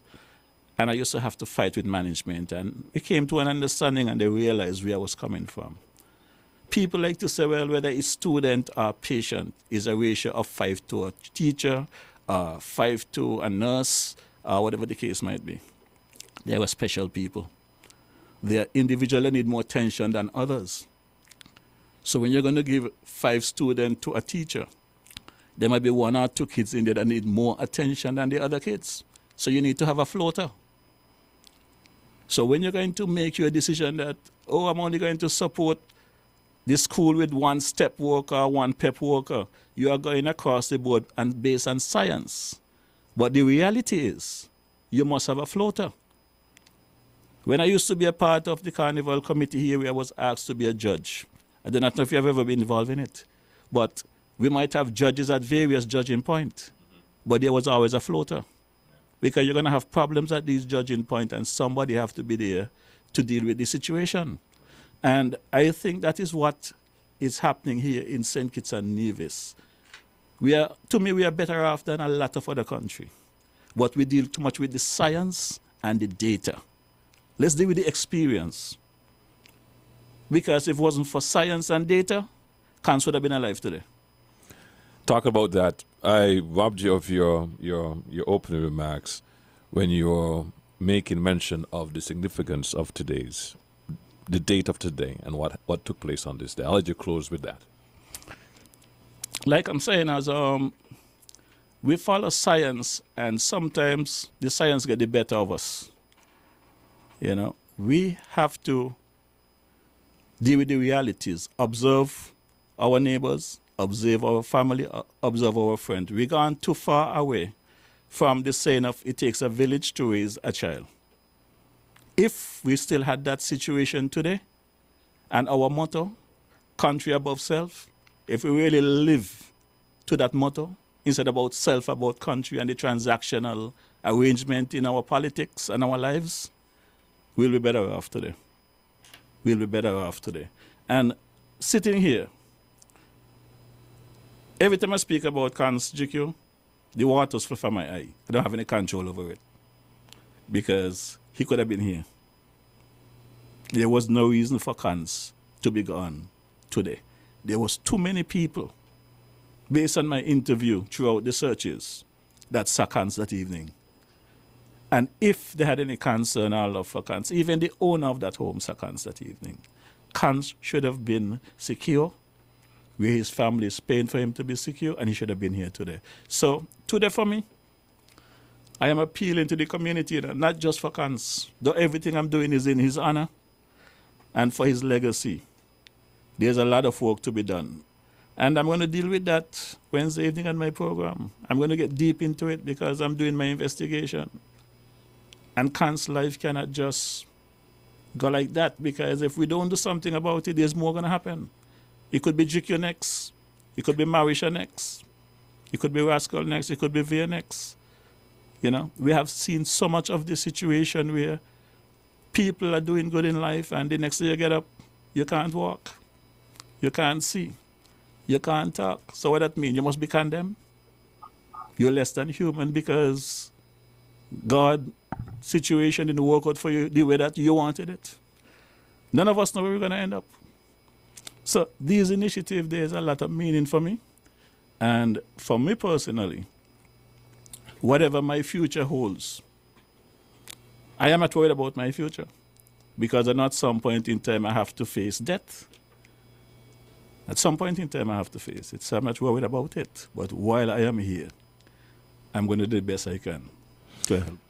Marisha, thank you for being here. I know it's an emotional time for you, but thank you for being here. And I do hope individuals who are interested in your initiative can reach out to you. The number, once again, please. 660-0195.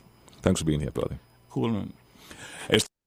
So, Brother Bento, you can tap your screen up there. So that was a conversation I had with the radio disc jockey there, GQ and ZIZ Radio.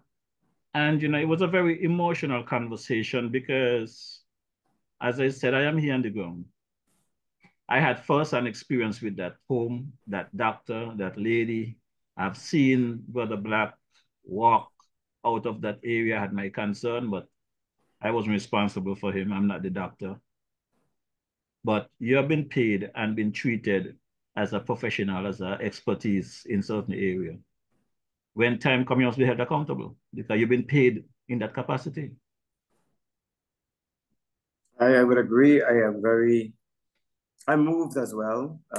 You don't find really in this world today, there are people who really have established real friendship that moves even a man.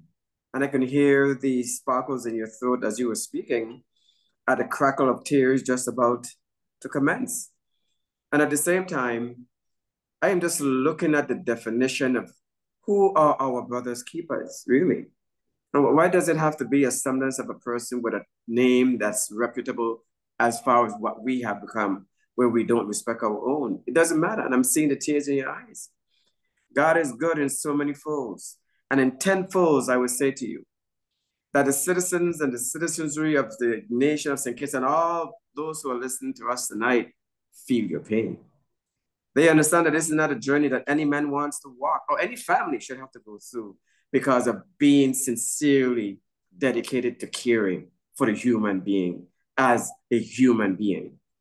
And we have lost our way and our sights in so many ways that we have forgotten that what we're seeing in front of us is not all there is to see. We're blind to what we really need to look at and identify for the cry that may be within a person that we could render based on government, which is our responsibility.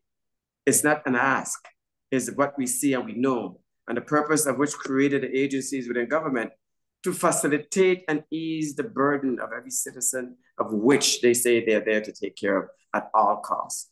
That is the preamble. That's the manifesto of which each and every one of those elected officials ran on. That citizen first, you first, and nothing else but that. And I'm hearing something different, and it's woe beyond to man. And it's just not a clear sight because I go through the same thing in the Virgin Islands, where you can care, you know.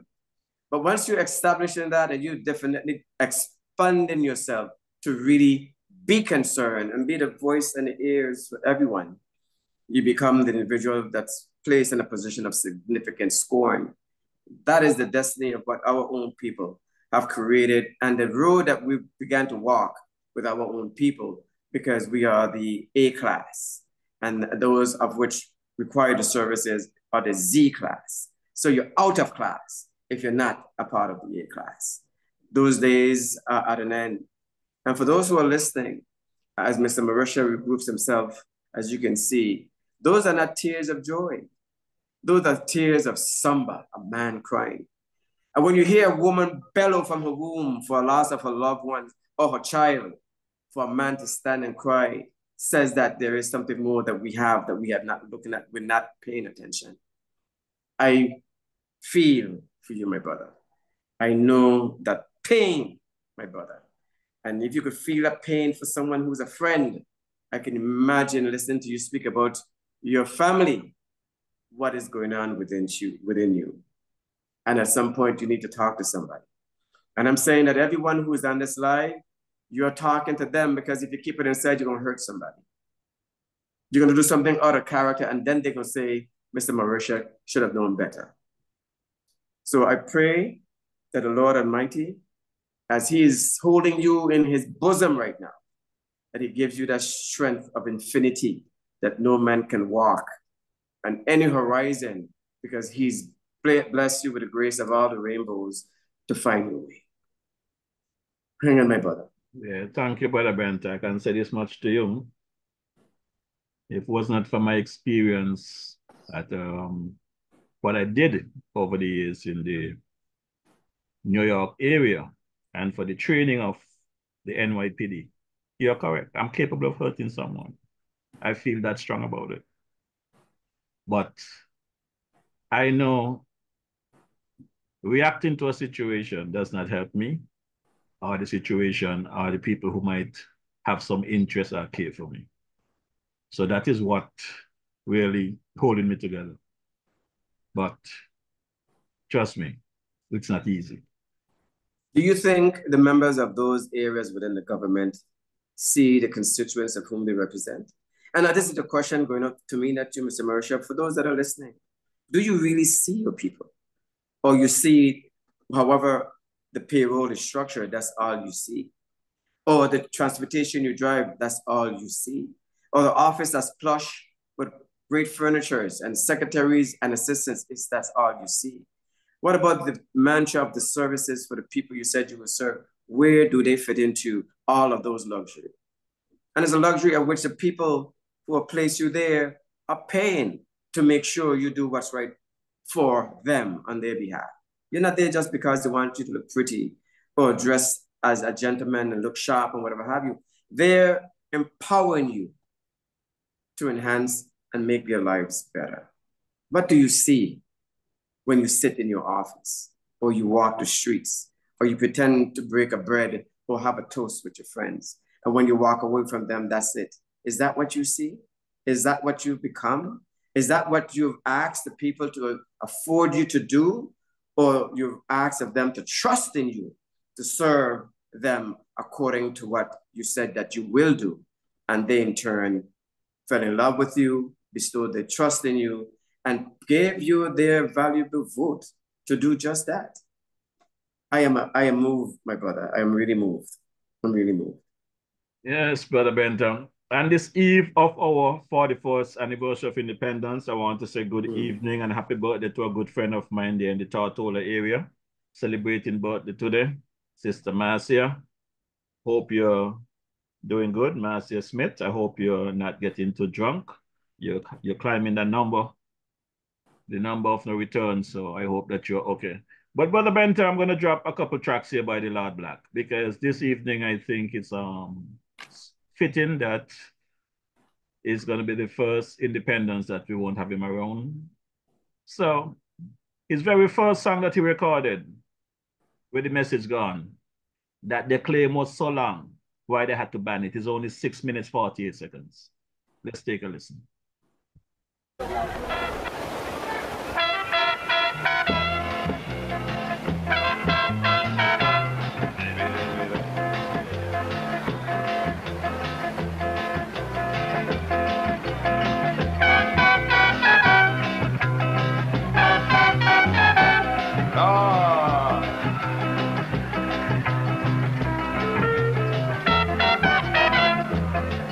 Hearing, Lord, hear us, and even during the bloody Calypsonians, them politicians, what they do? Get I very uneasy. suggesting, dictating, or talking with a constant monotony. Ways and means, fancy stories, and improving the life in the West Indies. There they go, here they come, hither, thither, all so young. They're looking for claps, they're getting pats. Rounds of applause all the way.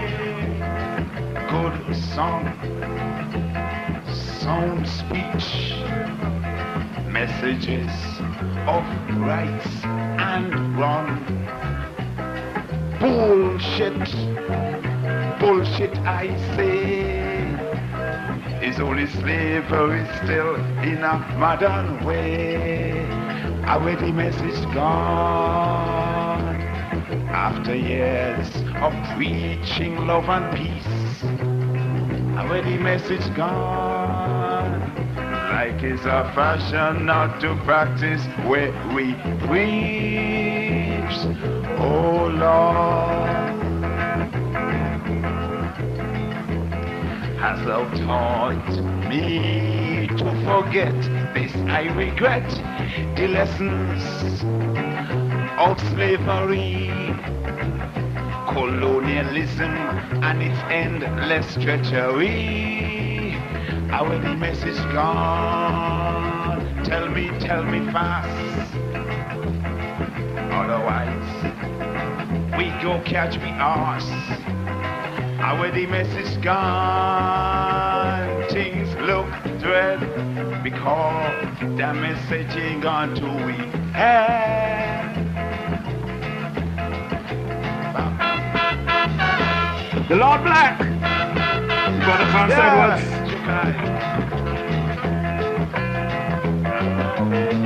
Now where the message gone?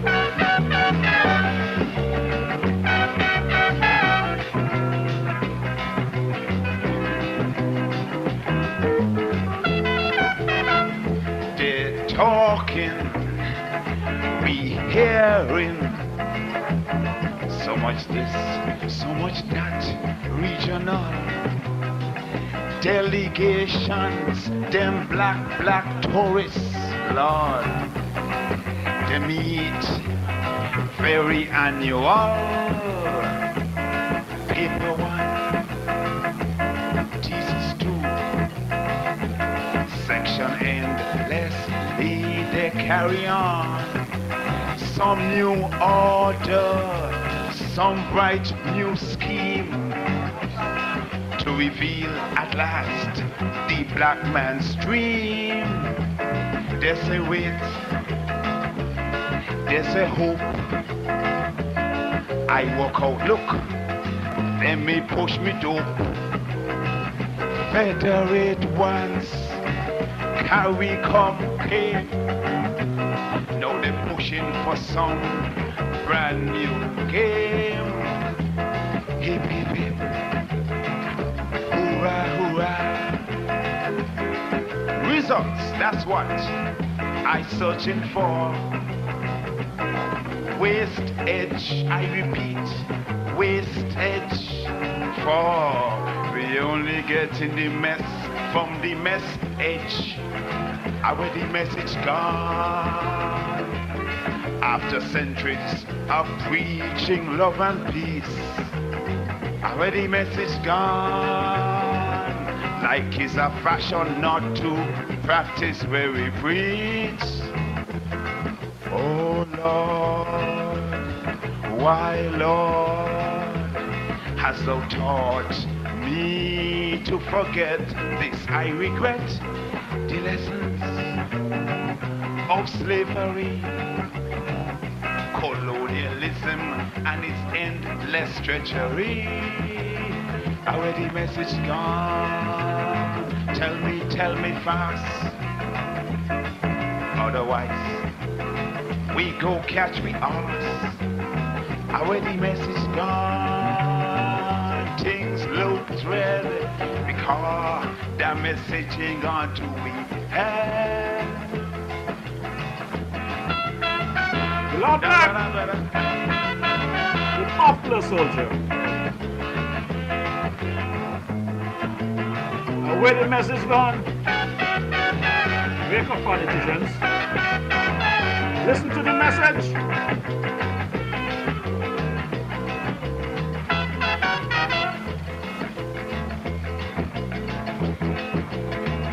I love the bass line. Lovely Hans.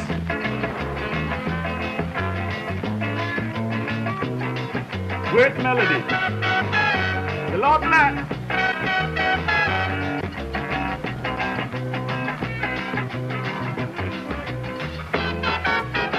Yes, that's the mighty Lord Black. That one is called With the Message Gone, his very first song. But they decided to ban that song because he touched them up. Now they want to come in the funeral, come tell you that the song was long. Long what? The average song today is longer than that. So he come back and let them know we feel, you know. So let's take a listen to the Band Me song.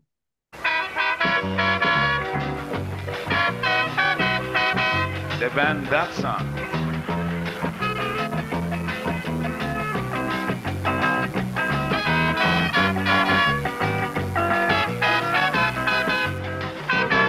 I'm a man who don't take nothing serious. I make me jokes even when I want to cuss. Life to me, as Johnny Mattison, is a song worth singing just for fun. I make friends with Tom, Dick, also Susie. Hatred and enmity, so foreign to me. So Friday, when I jump off the boat in Nevis, I couldn't believe when Spurgy told me this black. The band new song, the band new song. Oh no, I got to be deaf or else hearing wrong. The band me song, the band me song. You mean that simple long and me only song? The band me song, the band me song. You mean the one in which you try to locate the message? The band without even telling me what is wrong. You know, I was only skylarking still. The band me song, the band me song. I believe the singing touched them just where they're lacking. That's why I might be wrong. So the band me song. The Lord Black. The band me song. The man concert with.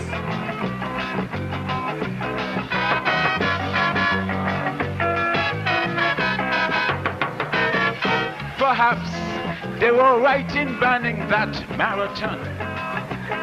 Otherwise, I wouldn't have had to sing this song. They talk about encouraging this art form. Good lyrics, creativity, push local. And you know, everybody could hear soul and TV.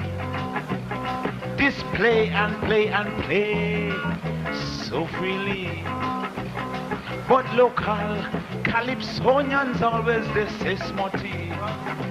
And I believe one these days everything must be free. So they ban me song, they ban me song.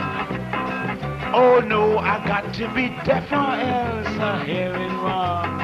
Lord, they ban me song, they ban me song. You mean my simple long and me only song, yeah. The band me song, the band me song. You mean the one in which you try to locate the message? They're numb without even telling me what is wrong. I mean, I was only skylarking still. They banned me song. They banned me song. But suppose I had really sing that song. That's why I might be wrong. They banned me song.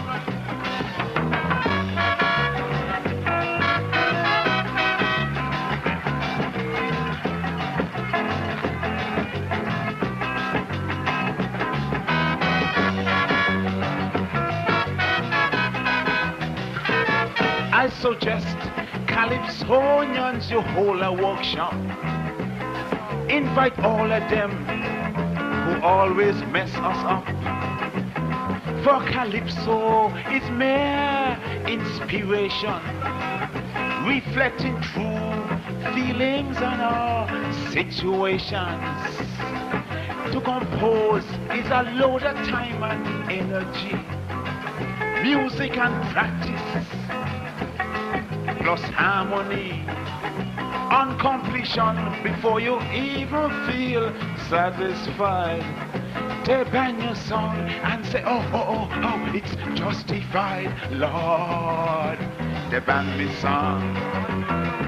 They ban me song.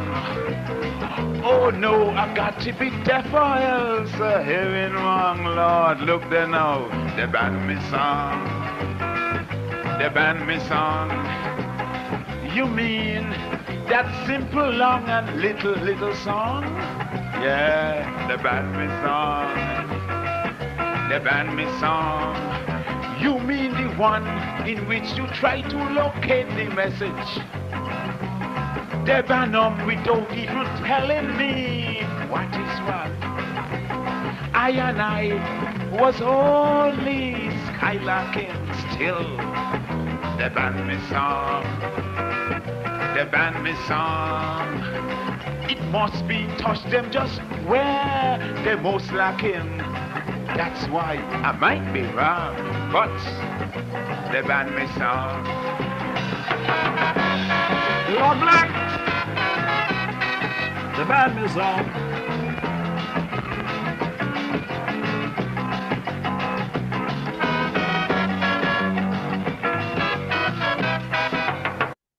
Yeah, Brother Benta, we are coming down to the bottom of the hour of this, at the top of the hour for the show to be finished. I'm going to give you the opportunity to have your closing as I'll be getting out of here in a bit. I want to thank you as usual for taking the time out to join me this evening. I'm happy to update the folks that with the donation that I have received thus far, I have paid out 3 weeks' salary thus far. So I look forward to the funds coming in that I can continue keeping this individual employed. Your closing, Brother Benta. Yes, brother, I'm listening and I'm watching. And, you know, I was going through some details as I look at the success of the government, where when the government took office, they came in under a GDP, gross domestic product, of 894,799,264. And I see, and as I go forward, I see in 2022, upon taking office, it went up another from 894 to 994. So I see a growth, and as I'm wavering it, I see a 9%, it seems like, consistently going across, because the budget of 2023 is 1.8 billion. And with a actuary of thought of based on analysis, it will be at 1.48 in 2029. That's significant growth. And in realizing that the country is not strapped, really, I saw that the CBI, Citizen by Investment Program, when it was taken over, prior to the government, they were earning a number of around a year of 50 million. Now it's up to 100 million. That's significant to show the disparities as far as success story, but success story must also go with how you actually attend to your community in the services you provide. So I don't see that it is a cash-strapped situation. So it begs to, it begs to bring to bear, the question is, why not? Utilize the resources as you have and the increases that you have.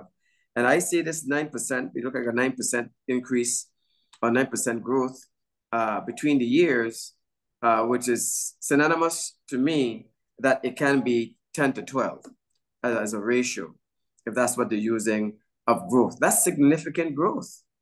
So what's happening with the funds? What's happening with the purses and so forth, and what's happening with the agencies if they're saying they're not funded enough for inspectors, investigators to go out and do their part as a government when they privatize certain areas of it that falls under certain ministry? What seems to be the problem? And how are we not moving in a direction where we're enhancing the lives of the people? So I would say to you, Brother Marisha, thank you for having me again, to your listening audience as well. Thank you for your warmth as far as the participation on this side. And they actually brought me to the footage of the family in a sense, it seems like. But Brother Marisha, please, I have harden not your heart, my brother, because I know that in leaving there, if your heart is still as a stone, and I know it's not, that you will forsake those who forsake you. It says, let us impart what we know, wisdom and strength, and let the great Almighty handle that sin. Remember, He is your mighty shield and armor, and you don't have to worry about all of the other stuff for the mankind side, that our Creator will take care of you with lots of pride. Thank you for having me this evening, my brother. Yeah, thank you, Brother Benta.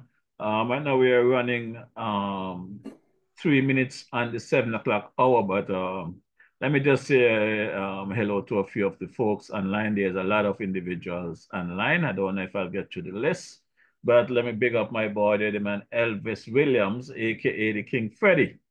Sister DeFrancis, Smelter Jeffers, how are you doing? The man James Body, Brother P. Eustace Hendrickson, how are you doing, my brother? Hope all is well with you. Steve Mills, good evening. Sister Dorothy Allen, how are you doing, my mascot? Hope all is well. Wanda Brown, welcome. Juicy Catty, Marvel Brown. Evan Jeffers, how are you doing? How is things in the UK? How is the weather? Hope all is well. Evelyn, good afternoon. Brother J.T. Taylor, Chester Watson, Brother Joseph Hendrickson, how are you doing? Brother Tony, hope all is well. Janice Carty, J.D. James, how are you doing? Veronica Roberts, good evening. Marisol Penny, Mary Jane Howe, J.L. Richards, Sandra Huggins, how are you doing? How is Millions, Yvonne and the Kudia in the good old UK? How about Sister Haley Phipps over there in the Scotland area? Hope all is well. Annette Morton, good evening. Olivia David, Kittishan King, Casilda Francis, Linda Clark, Mark Doe, Tessa Libert, McLean Hobson, Damien Maynard, my good people at the MSR Media platform. Hope you guys are doing well. Keep up the good work. Keep the fire burning and that lawsuit. Are you on the door? Denise Thompson, Gwenda Skelton, Melissa Pemberton, Greta L. DeCosta Williams, how are you doing? Mary Saran, Nigel Quick, Laurette Wharton, good evening, how are you doing? Sister Cora Bennett, good evening, how are you doing? Thanks for your usual support. Joanne, Ruthlin Hill, Brother Ivor Henry, good evening, brother. So you're missing in action, you're busy with your parliament. You'll get around to it. Karen Christopher. Sebastian Williams, good evening, hope all is well. Elvis Marisha, Everson Powell, Kim Bernard, Natasha Hodge, Margaret Taylor, Montclair, Tito Sadler, how are you doing? How is things there in the Canada area? Wilma Prokop, good evening. Are you on the door? Lachelle Ward, how are you doing? Bowen Keynes, Angola Martin, Abdullah Bania, Abdulita Benia, good evening, cuz, how are you doing? Hope all is well. Brother Jeff Pemberton, Joyce Keynes, Thaddeus Deposo, Maurice Hanley, DC friends, Will Dickinson, Mansfield Walters, Sister Beverly Maurice, how are you doing? Hope all is well. Pauline Swanston, Naomi Ward, Sister Hazel Claxton, how are you doing? Thanks for your usual support. Darky Bryan, Cordell Walters, welcome my brother. Petterline Kyrie, the man Malvern Herbert, how are you doing? Alvy Davis, Brother Cromwell Henry, welcome to the ride. Hope all is well. Orville Francis, Velina Ali, how are you doing? Good evening. Casilda Francis and Elta Robinson, welcome. Trevor Vanterpool, Elvira Foster, Mona Adin, Elizabeth Zakers, Anthony Woodley, Brother Mervyn Leader, how are you doing? You know, those guys and the Patriots, they need some cricketers. I hope you can help them out. Sister Edita Markman, how are you doing? How is things there in the UK? My brother, the Ambassador Queely, how are you doing? How is things in the Morocco area? Ashton C. Williams, good evening. Denny Stapleton, Bertram Farrell, Fiona Fleming, how are you doing? How is things over there in the Leeds area? Brother Oakland Benter, welcome to the ride. Thanks to have you. Delia Byron, Claudette Williams, how are you doing? Hope all is well. Ketslin DeGuire, how are you doing? How is things in the Toronto area? Sandra Thompson, Karen Man Brown, Jermaine Underwood, Roland Archibald, Shaquille Hendrickson, Alvin Brown, Randy Waller, you're my brother. Hope all is well. Clayton Davis, Roses Richardson, Sandra Merritt. Good evening, son. How are you doing? Jamarisha, how is sister Jazz and Decodia in the California area? My daughter Rochelle Marisha in the Ohio area. How are you doing? How is the grandkids? Hyacinth Gums. Lynn Leaf, how are you doing? Hope all is well. I want to big up the Edwards family in general and our continuous support with you and prayers. Hope that things go well with you guys with the passing of your brother, father, uncle, friend. The man, Constantine Edwards, aka the Lord Black, aka the Buffalo Soldier. Monica Brown, good evening. Russell Powell, Alfred Hazel, welcome to the ride. Lornette Somerset, Florence Byron, how are you doing?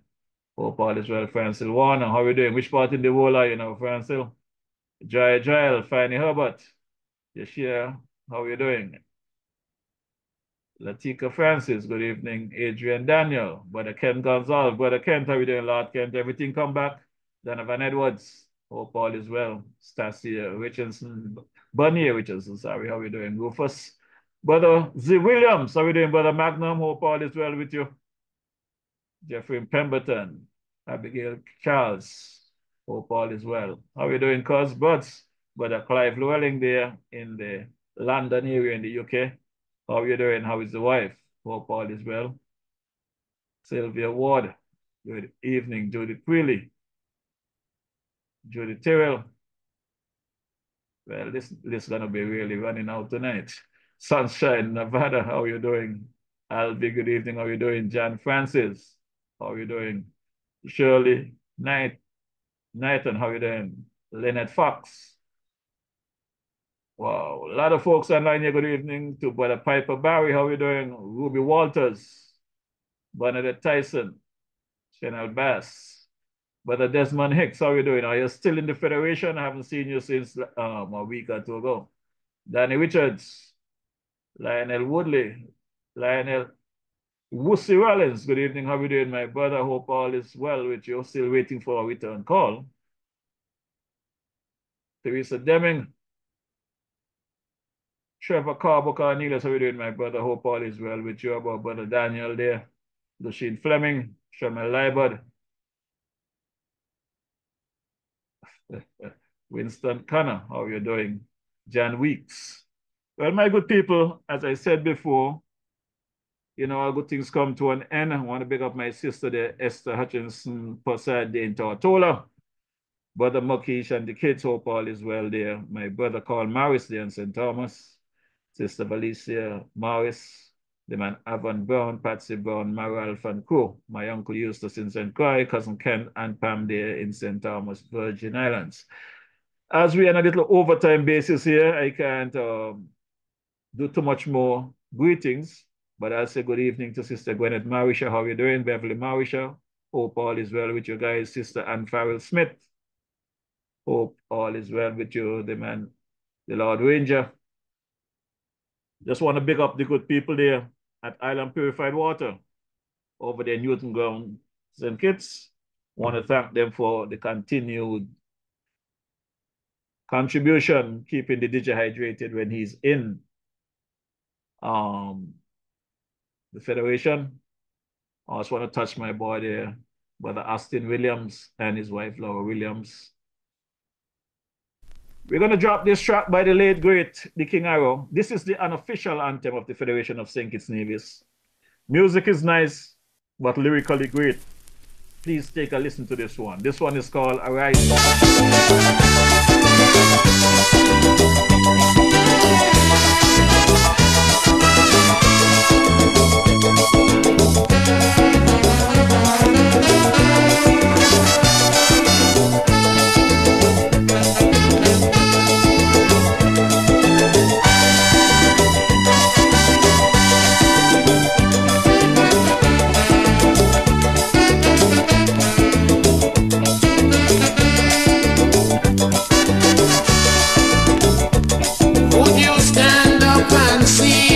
Your country dying and never lend a helping hand.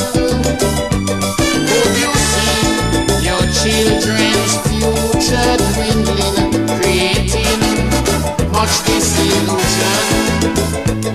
Or would we watch on idly, disregarding our self-sufficiency? Maladministration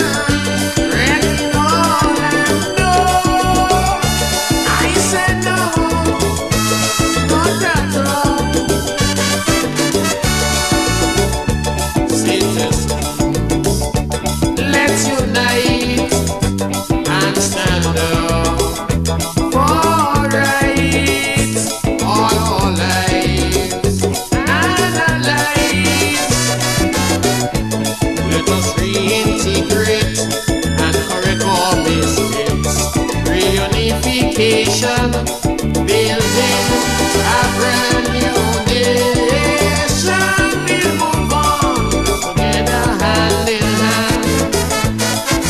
Rise, citizens, arise.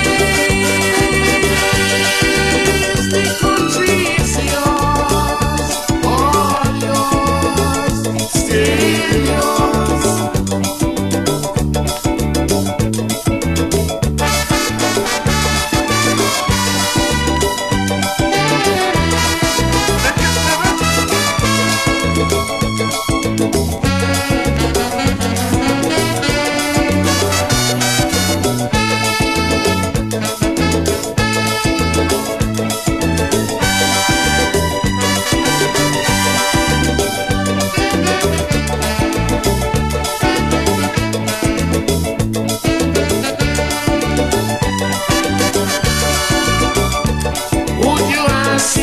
Building a wall so massive or a bridge, don't care how small, as one tends to divide our people, the other unite us all.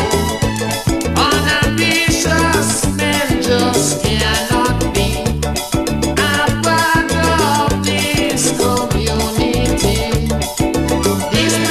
Selfishness, a total lack of interest. No, I said no, not at all.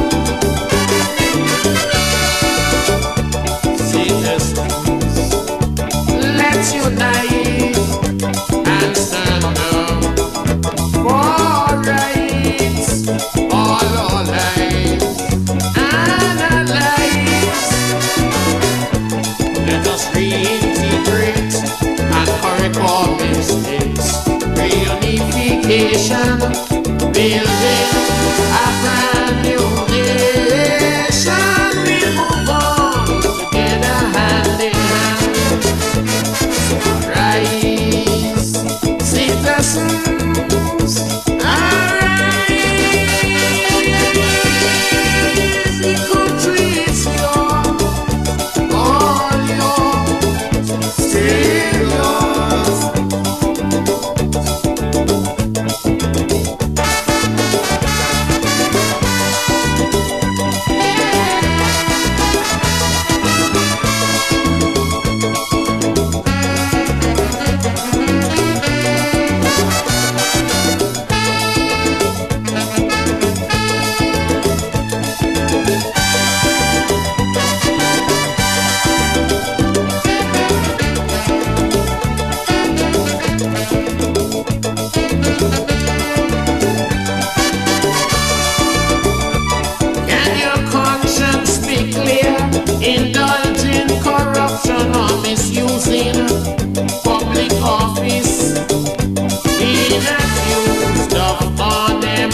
unification, building a brand new nation.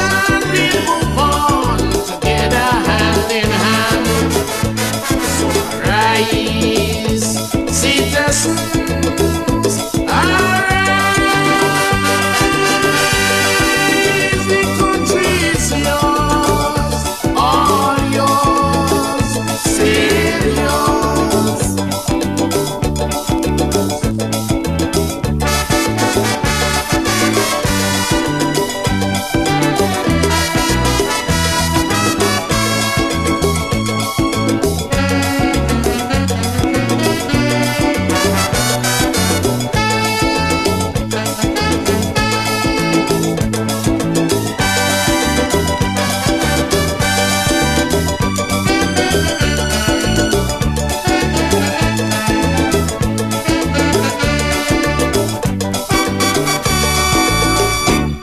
Yes, that's the sounds of the late, great, the man King Aaron. That one is Arise, My People.